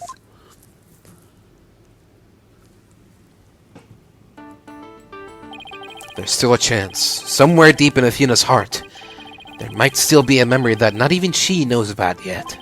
It might be like looking for a grain of sand somewhere in the cosmos, but still, that memory might contain a new fact that could prove her innocence. I hope, for everyone's sake, that you're not just bluffing, Mr. Wright. Now then, is there or is there not a problem with Miss Sykes' confession? My memory is still a little hazy, but there's no question I remember it. I remember the weight of the weapon in my hands, and the feeling of it stabbing in deep. And I remember the warmth of her blood as it flowed down the handle onto my fingers. There's definitely something wrong with her memory of the event. I can just tell. If there's a problem with her confession, please prove it to this court now.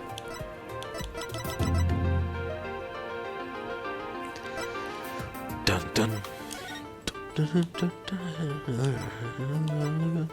dun.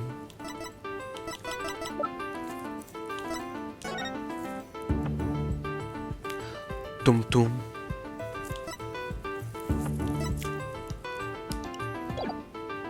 Dum dum.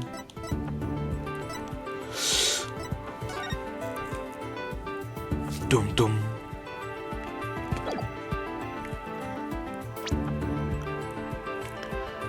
which thing is gonna be the issue? Remember, still a little hazy. There's no question. I remember it. I remember the weight of the weapon in my hands, feeling of it stabbing in deep. Remember the warmth of her blood as it flowed down the handle. Oh, okay. The fact that it didn't flow all the way to the handle.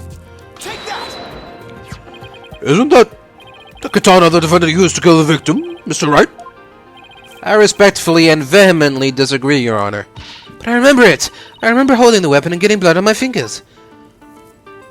That's exactly my point. If blood really did get on your fingers while you were holding it, there should be blood on the handle. But please focus on the handle of the sword. There's not a trace of blood on it. Therefore, this is clearly a contradiction of the facts. You're right. Oh my! Oh my. Objection! The defendant must have simply confused a portion of her memories. She mentioned it was easy to begin with, and we can't mull over every minor detail. Yes, let's just focus on the murder part and ignore everything else. Yes, perfect. Objection! She also said there's no question I remember it. A fact we can't ignore. In that case, why don't you explain what this contradiction with her memories means? Gladly. Just give me a sec to think of something. I want to say that Athena didn't stab anyone. But she said it herself that she remembers the feeling of committing the act. Think, Phoenix, think. What could the contradiction with Athena's memories mean? Dun dun. The blood was wiped off the handle. Huh. Uh-oh. I got the humph treatment.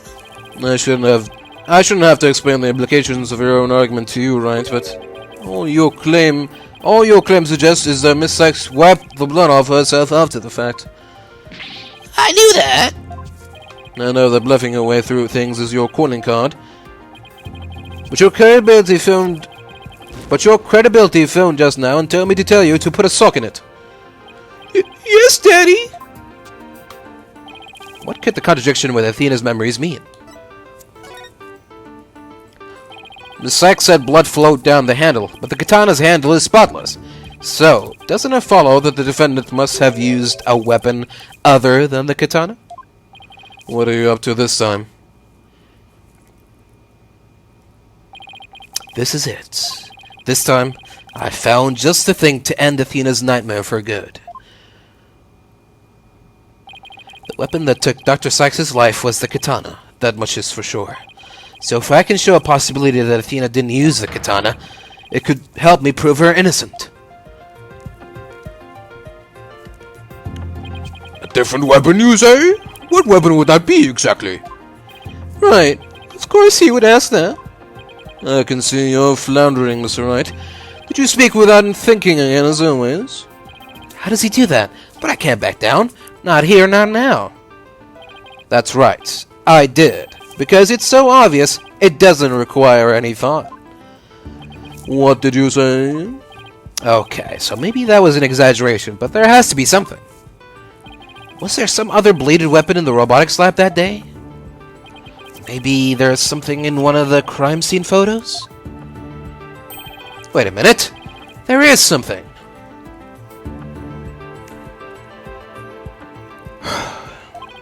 There's a high probability that that was in the lab. I don't have that particular weapon here on the evidence right now, but I do have a piece of evidence just like it. Other than the katana, this is another blade that may have been of the crime.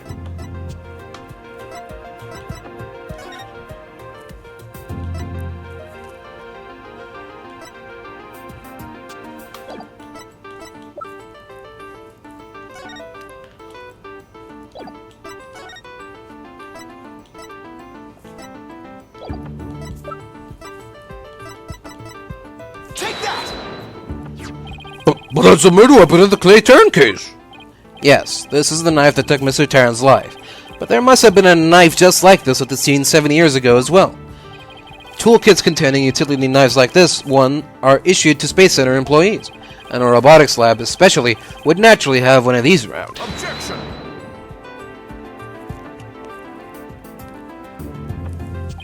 But besides the katana, no other bladed weapon was found at the site. It was in the investigation report, if you didn't know. Objection! Oh, of course I knew that. Once you told me just now. And here's something else you already knew. There was a toolkit at the scene, but it didn't contain any blades. Here's a photo of its contents. You're right. I don't see any kind of bladed tool. Fine, but isn't there something odd about the design on these handles? Therefore, there was no other bladed weapon in the room. Objection! I disagree. This toolkit contained a knife. I'll be right back.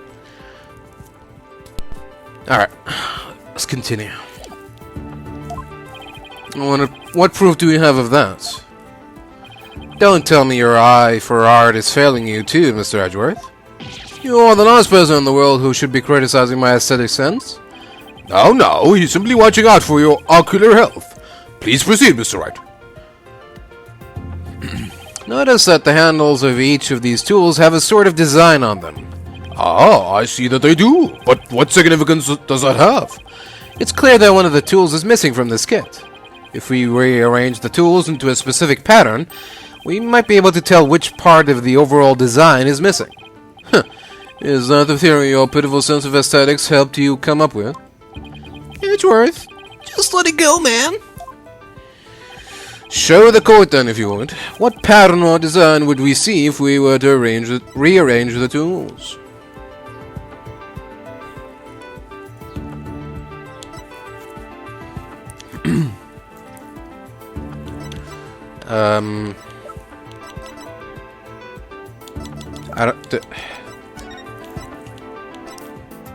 Do I present the pamphlet or this?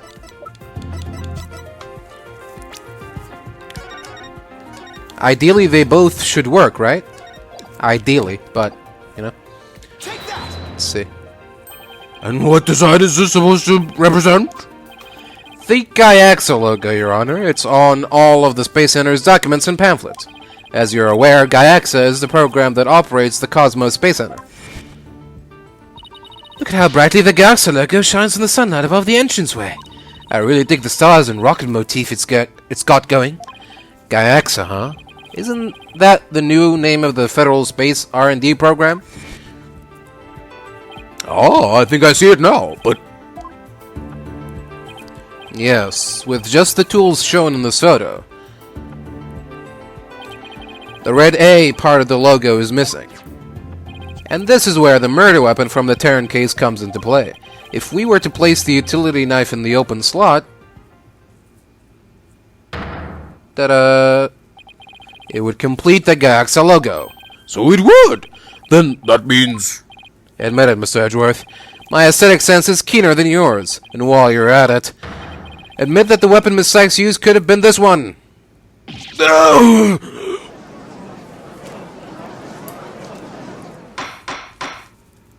Order in the court. Miss Sykes confessed to having a memory of stabbing the victim. Admittedly, Miss Sykes most likely did stab someone using the utility knife. However, the weapon used to kill Dr. Sykes was the katana. Therefore, the act of stabbing that Miss Sykes remembers couldn't be that of Dr. Sykes.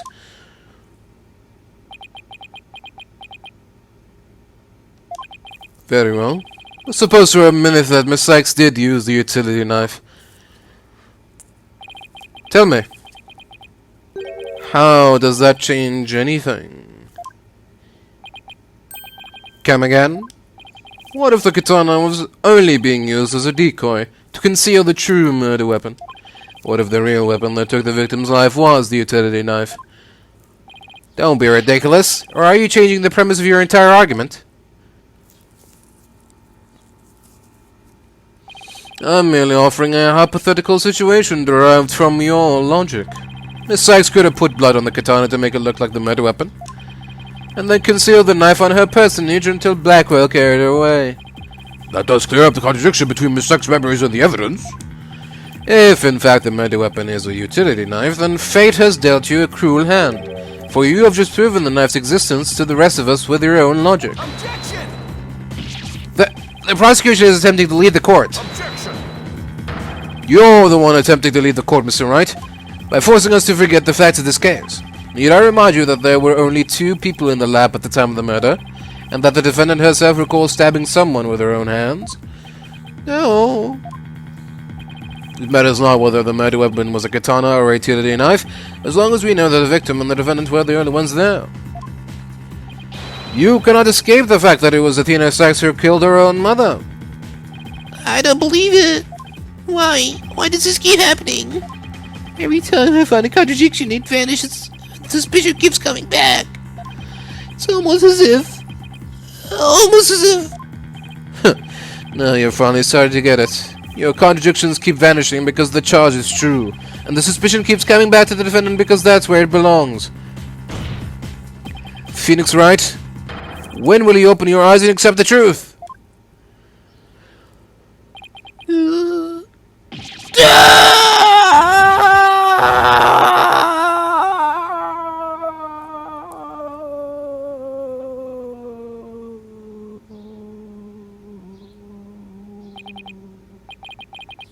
I don't want to believe it. It can't be true. What if... Mr. Wright, you fought a good fight. I think you've done all you can do.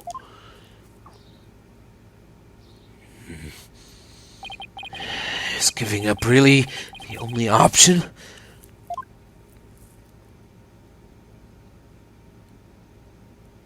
No.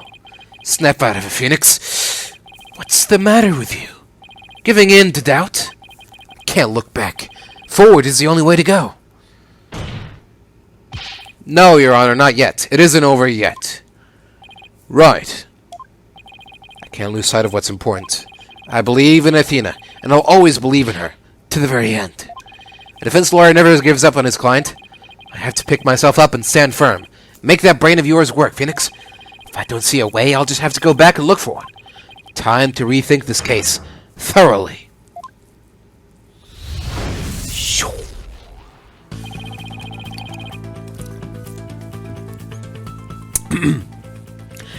I can see the fact that Athena must have stabbed someone with a utility knife. This must have been what Ponka witnessed as Athena's hug.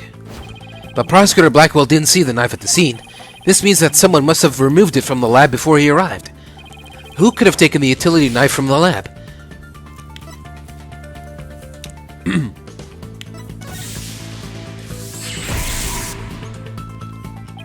If I trust in Athena, then I have to conclude that there was a third person at the scene. But according to Ponka's testimony, Athena and her mother were the only two there. So then, how did this third person manage to escape Ponka's detection? I know. This person must have fooled Ponka's face recognition feature by covering...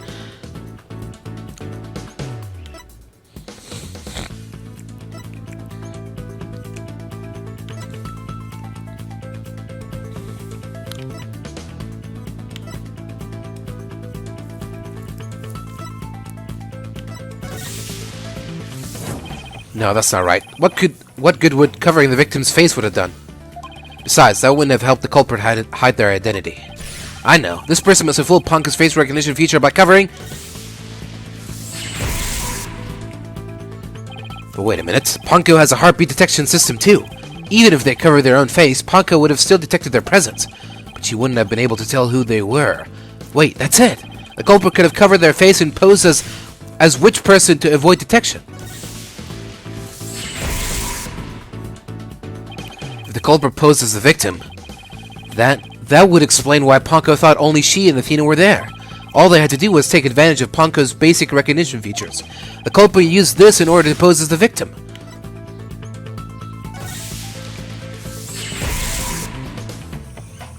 The culprit could have posed as the victim by wearing her jacket with the ID tag on it, but that still leaves the heartbeat detection system. How did the culprit get around that? It wouldn't have worked if Ponka could detect the real Dr. Sykes' heartbeat too.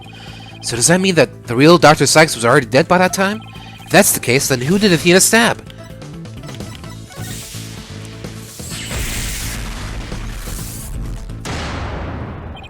That's it! The person Athena stabbed wasn't Dr. Sykes. It was the person who murdered her and then pretended to be her. The real culprit.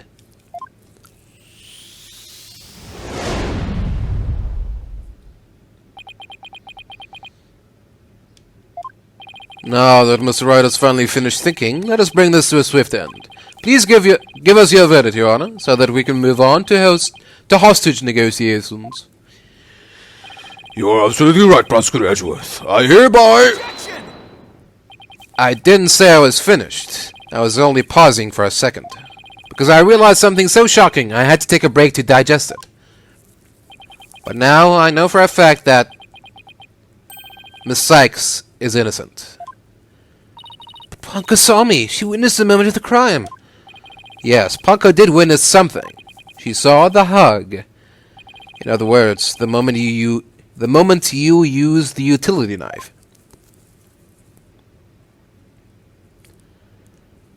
But the person you stabbed wasn't your mother. What are you saying, Mr. Wright? The answer is simple. The person Miss Sykes stabbed was the third person posing as Dr. Sykes. What? Objection! Huh. Do you really expect us to swallow that, Mr. Wright? According to the robot's statements, there was no third person there. Did you really think I wouldn't see through your ludicrous grab for time? Objection! After all we've been through, Mr. Edgeworth, I'm disappointed. Don't you know by now that this smile of mine means I have absolute confidence? Huh. You make that pose all the time, regardless of the facts. Clunko's strange malfunction. Mr. Tarn, you look pale. Shall I help you to the sick bay? Mr. Tarn? That's Apollo you're talking to. Oh, this hunk of junk here is mistaken Apollo for Clay. Maybe Apollo is possessed by Clay's ghost. He was wearing his jacket. That was another case of mistaken identity caused by a jacket ID tag.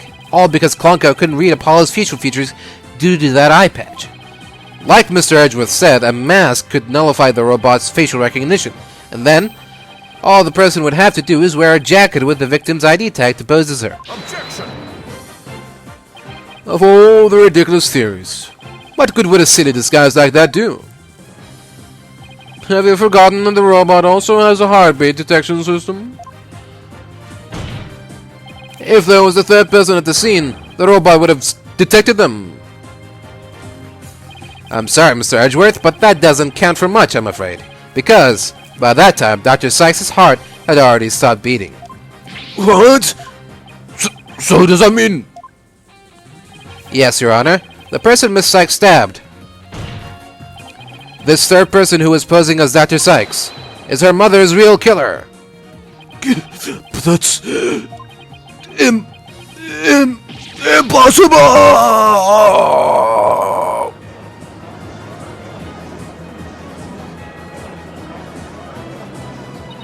Mask. The person I stabbed was wearing a mask.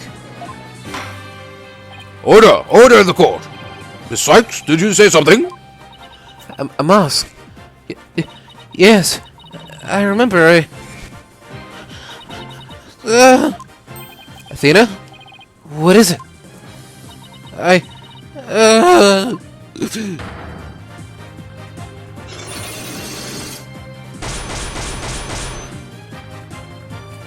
I remember a man with a mask. How could he... What did he do to my mother? My head. Miss Sykes, are you alright? No!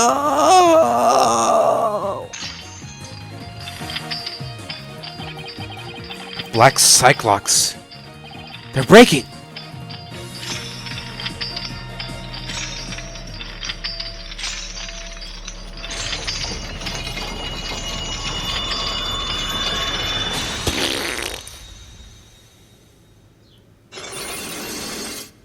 Oh.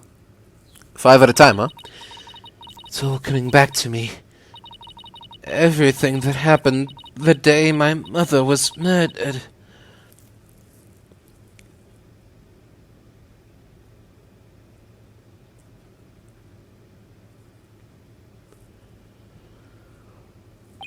They're gone. The Black Cyclops are finally gone. You didn't really stab your mother, did you? It's all right, Athena. Just tell us what you saw that day. I was drawing a picture. When I was done, I went to show it to my mom.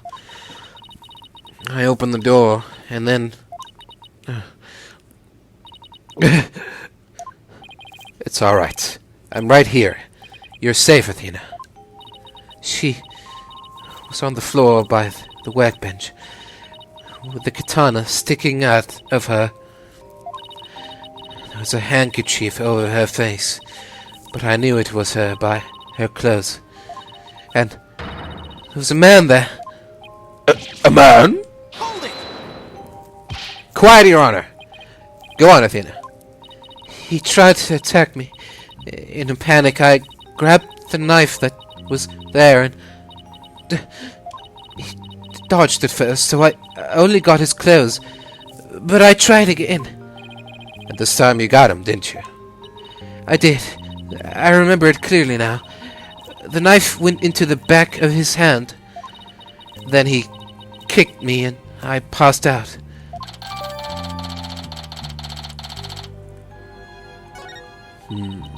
When I came to, my mum wasn't moving.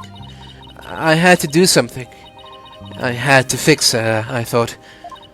So I asked Ponko to move her to the operating table. Something's wrong with Mum, so I'm taking her apart to fix her.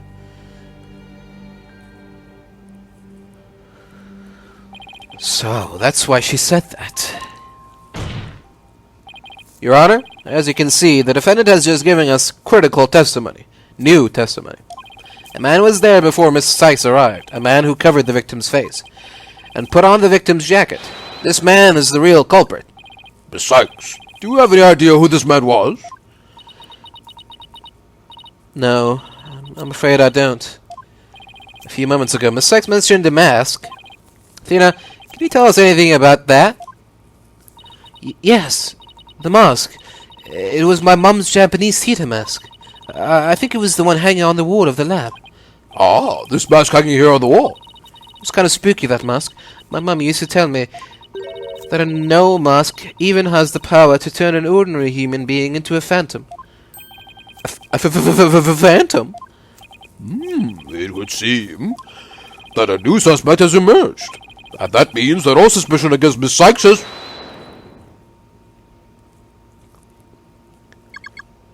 You see, this is precisely why I can't trust the court system. Athena Sykes is the murderer. I won't accept any other verdict. Miss Blackquill, this is not good. A new suspect? Where is the proof of this person? Where is the proof this person ever existed? Who says it wasn't all just a dream in the little princess's groggy little head? Ugh, she's right. We don't have any hard evidence of the masked man's existence. Thank you, Mr. Wright. I'll never be able to repay you for all you've done. But I'm fine now, because I can say with certainty that I didn't kill my mother. Athena, I'm so glad for you. More and more memories are coming back now. So I'd like to say one thing if I could. Ponko came to the robotics lab at around 2 p.m. to recharge. I went to the robotics lab at about 2 p.m. to recharge. Just as I was about to charge up, Athena came in and hugged Mommy Metis. And then Mommy Metis fell down. After that, I was recharging, so I don't know anything. I see where you're going with this. If Mommy Metis was really the killer in disguise. Right, then he must have come to the robotics lab before 2 p.m. Do I have anything here in the evidence that can help me find this person who came to the lab before 2 p.m.? Anything in the evidence?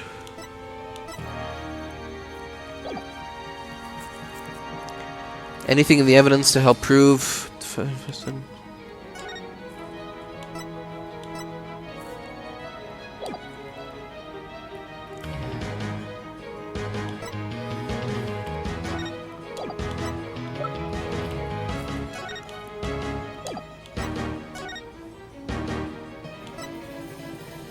Oh, there's a handkerchief there. Okay, so the first thing I thought of was the cut on the jacket. So let me try that. Take that! This piece of evidence will reveal the identity of the person who came to the lab. Will it now? Then reveal away by all means. Oh, how about if we team up for this, Miss Edgeworth? No. How about you, Your Honor? What do you say? Certainly, I'll help you. I will help you to remember to think before you speak. Ow! Tag team by lemon juice and paper cut. Can an image of the culprit possibly have been captured anywhere? Do I have anything here in the evidence that can help me find this person who came to the lab before 2 p.m.?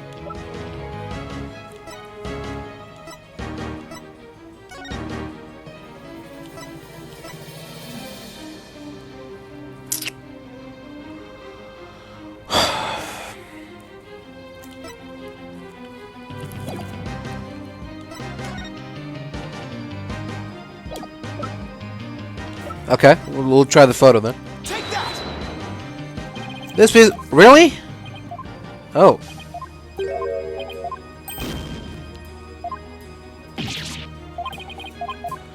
Image of the culprit. Could it have been captured anywhere?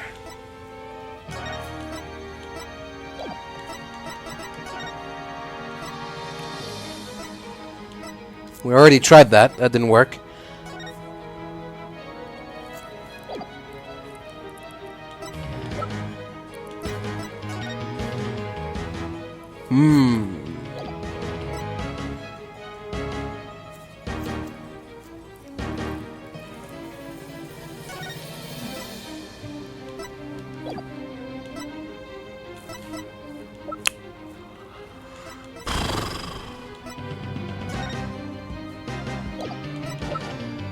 Maybe this one?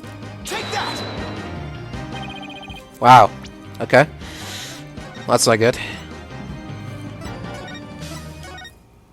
How far back is this gonna set me?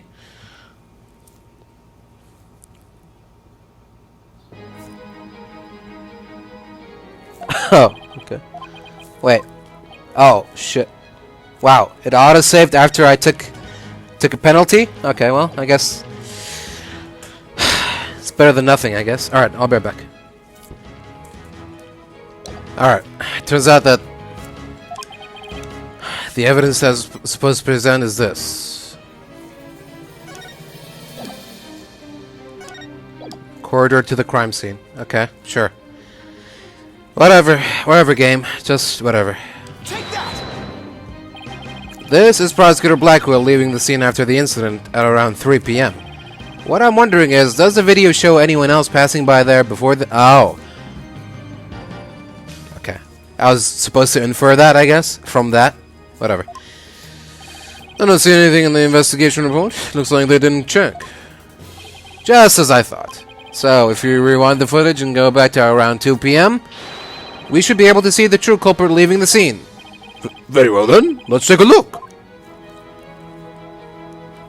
Ooh, I love home videos. There. Please stop it right there. It's just like you said. There's a man leaving the scene of the crime. Miss Sykes, do you remember this person? That's him.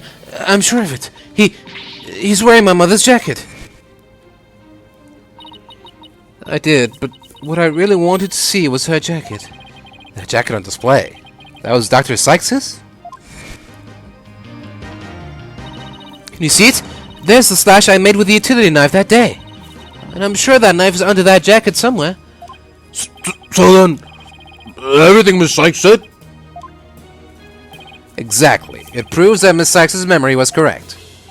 Dr. Sykes' killer arrived at the robotics lab before 2 p.m. He killed her and hit her face with a handkerchief.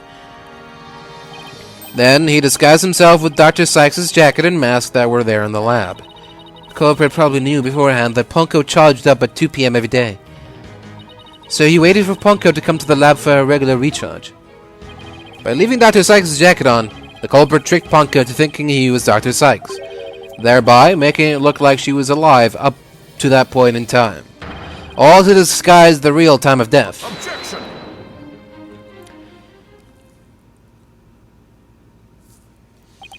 It's a nice theory, Mr. Wright, but I'm afraid that it's just not possible. What? Why not?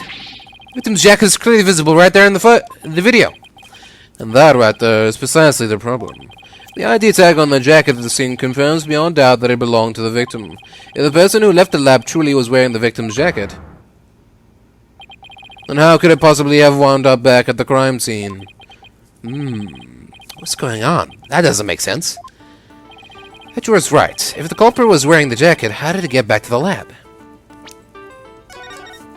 We're on thin ice here.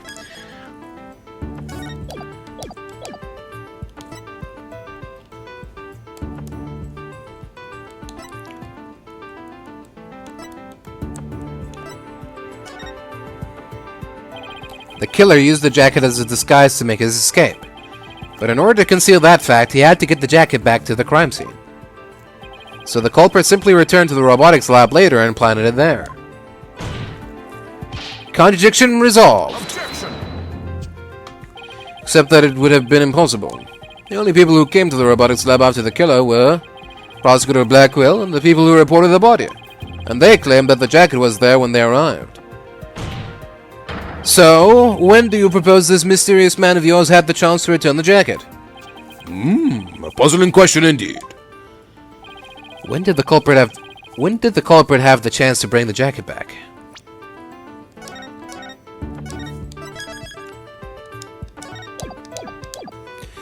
When did the culprit have the chance to bring the jacket back? The only time the culprit could have returned the jacket was when the body was found. Mr. Wright, do you realize the implication of that argument? I do. Most people, when they come across a murder, focus their attention on the body. The culprit could have taken advantage of that split second to plant the jacket. In other words, the true culprit of this case, the man known as the Phantom, was one of the first people to discover the body. I would never have thought of that.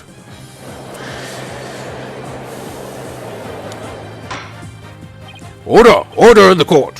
What is the meaning of this, Prosecutor Edgeworth?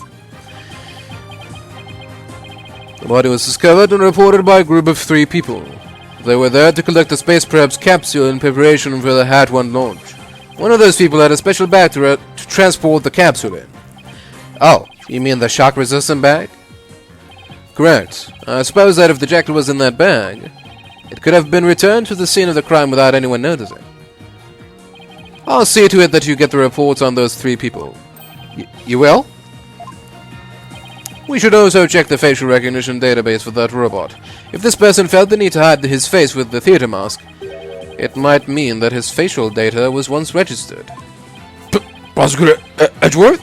Does it mean... I have to admit, I believe Miss Sykes' memories to be credible. You win, right? Not that this was ever an official trial anyway. Do my ears deceive me? Prosecutor Edgeworth, are you actually conceding?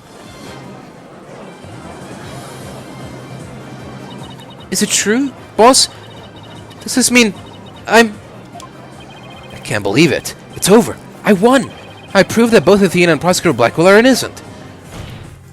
Your Honor, I see no need for further prolong this trial. Objection! Hold on, Mr. Wright. Have you forgotten who's in charge of this trial? That's right. I'm the one who's supposed to say I see no need to further prolong... Not you either, Your Honor. Now silence. The little princess who was truly beloved by Metis, and who repaid that love with death. All these years, hating Athena was the only thing that's kept me going. But what do I do now? Can anybody tell me? How am I supposed to go on? Miss Blackquill. How unlike you, Aura. Metis was deeply passionate about her work, and she chose you as her partner. Isn't that... Shut up, Simon! You know exactly how I felt about her. Her respect as a co-worker wasn't all that I wanted. Then what did you want from her? Did you really just go there, Your Honor? Aura, there's something I want to say if you will lend me an ear. I have in my possession a lead on who Metis' murderer is. You do? Right, Donor, you asked me about the identity of the Phantom of 7 years past. That's right. The Phantom. The person Blackquill has been looking for, even from behind bars. 7 years ago, somebody hatched a plan to sabotage the Hat 1 rocket. The spy. But he was no ordinary spy. We knew naught about him. His background, appearance. We came to refer to him as the Phantom. At the time, I was working with the police to hunt him down. And then one day, a miracle occurred, as I obtained a lead on him. Oh, how exciting! What was the lead? A recording of the Phantom's voice. The The quality was too poor for proper voice analysis. Yes, I had hope. Aura's co-worker was a scientist who could analyze human emotions. So I asked her to evaluate the recording using analytical psychology. And that scientist was Dr. Sykes? Yes, a spy's greatest fear is to have his true identity discovered. In addition to Hat 1, Dr. Sykes' results on the recording were surely among his targets. But his search of the Space Center bore no fruit, so he must have started to panic. You couldn't find them. You couldn't find them, but where could they have been? Who is to say? Wow, I bet he's never let that out of his sight all these years. How in the world did you smuggle them into prison? Oh, I have my ways. What's more, my partner is especially talented at that sort of thing.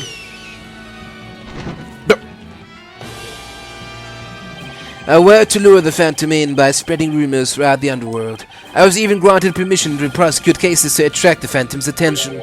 Just try to retrieve your identity, you bloody butcher, became my taunt.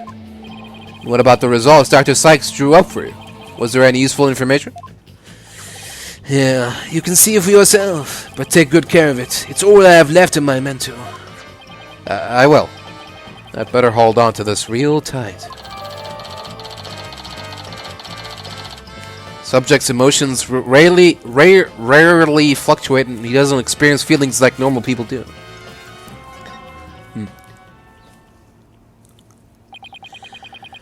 Psychological profile classified. Emotional output of this voice extremely weak compared to typical voices. Subject deemed to have unique psychological makeup with almost no emotional fluctuation. No emotional fluctuation, huh?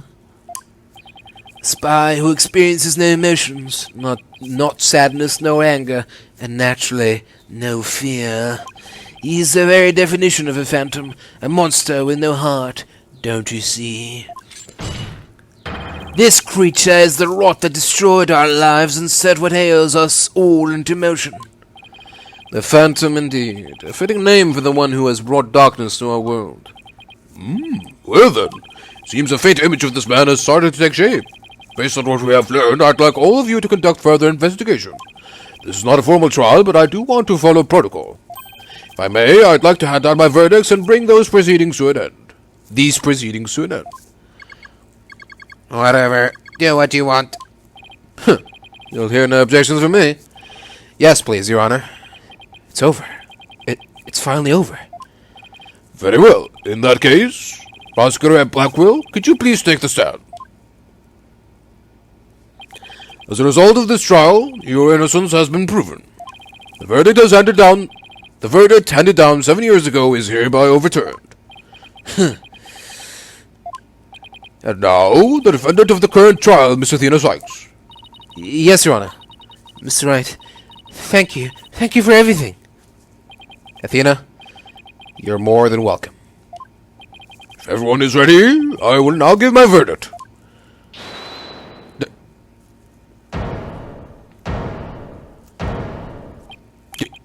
You!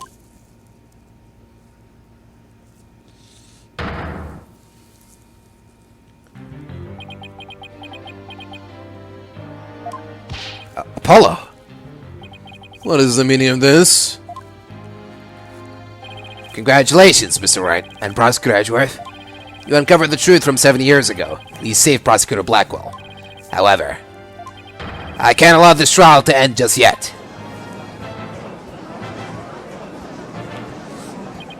Why, Apollo? Why would you do this to us?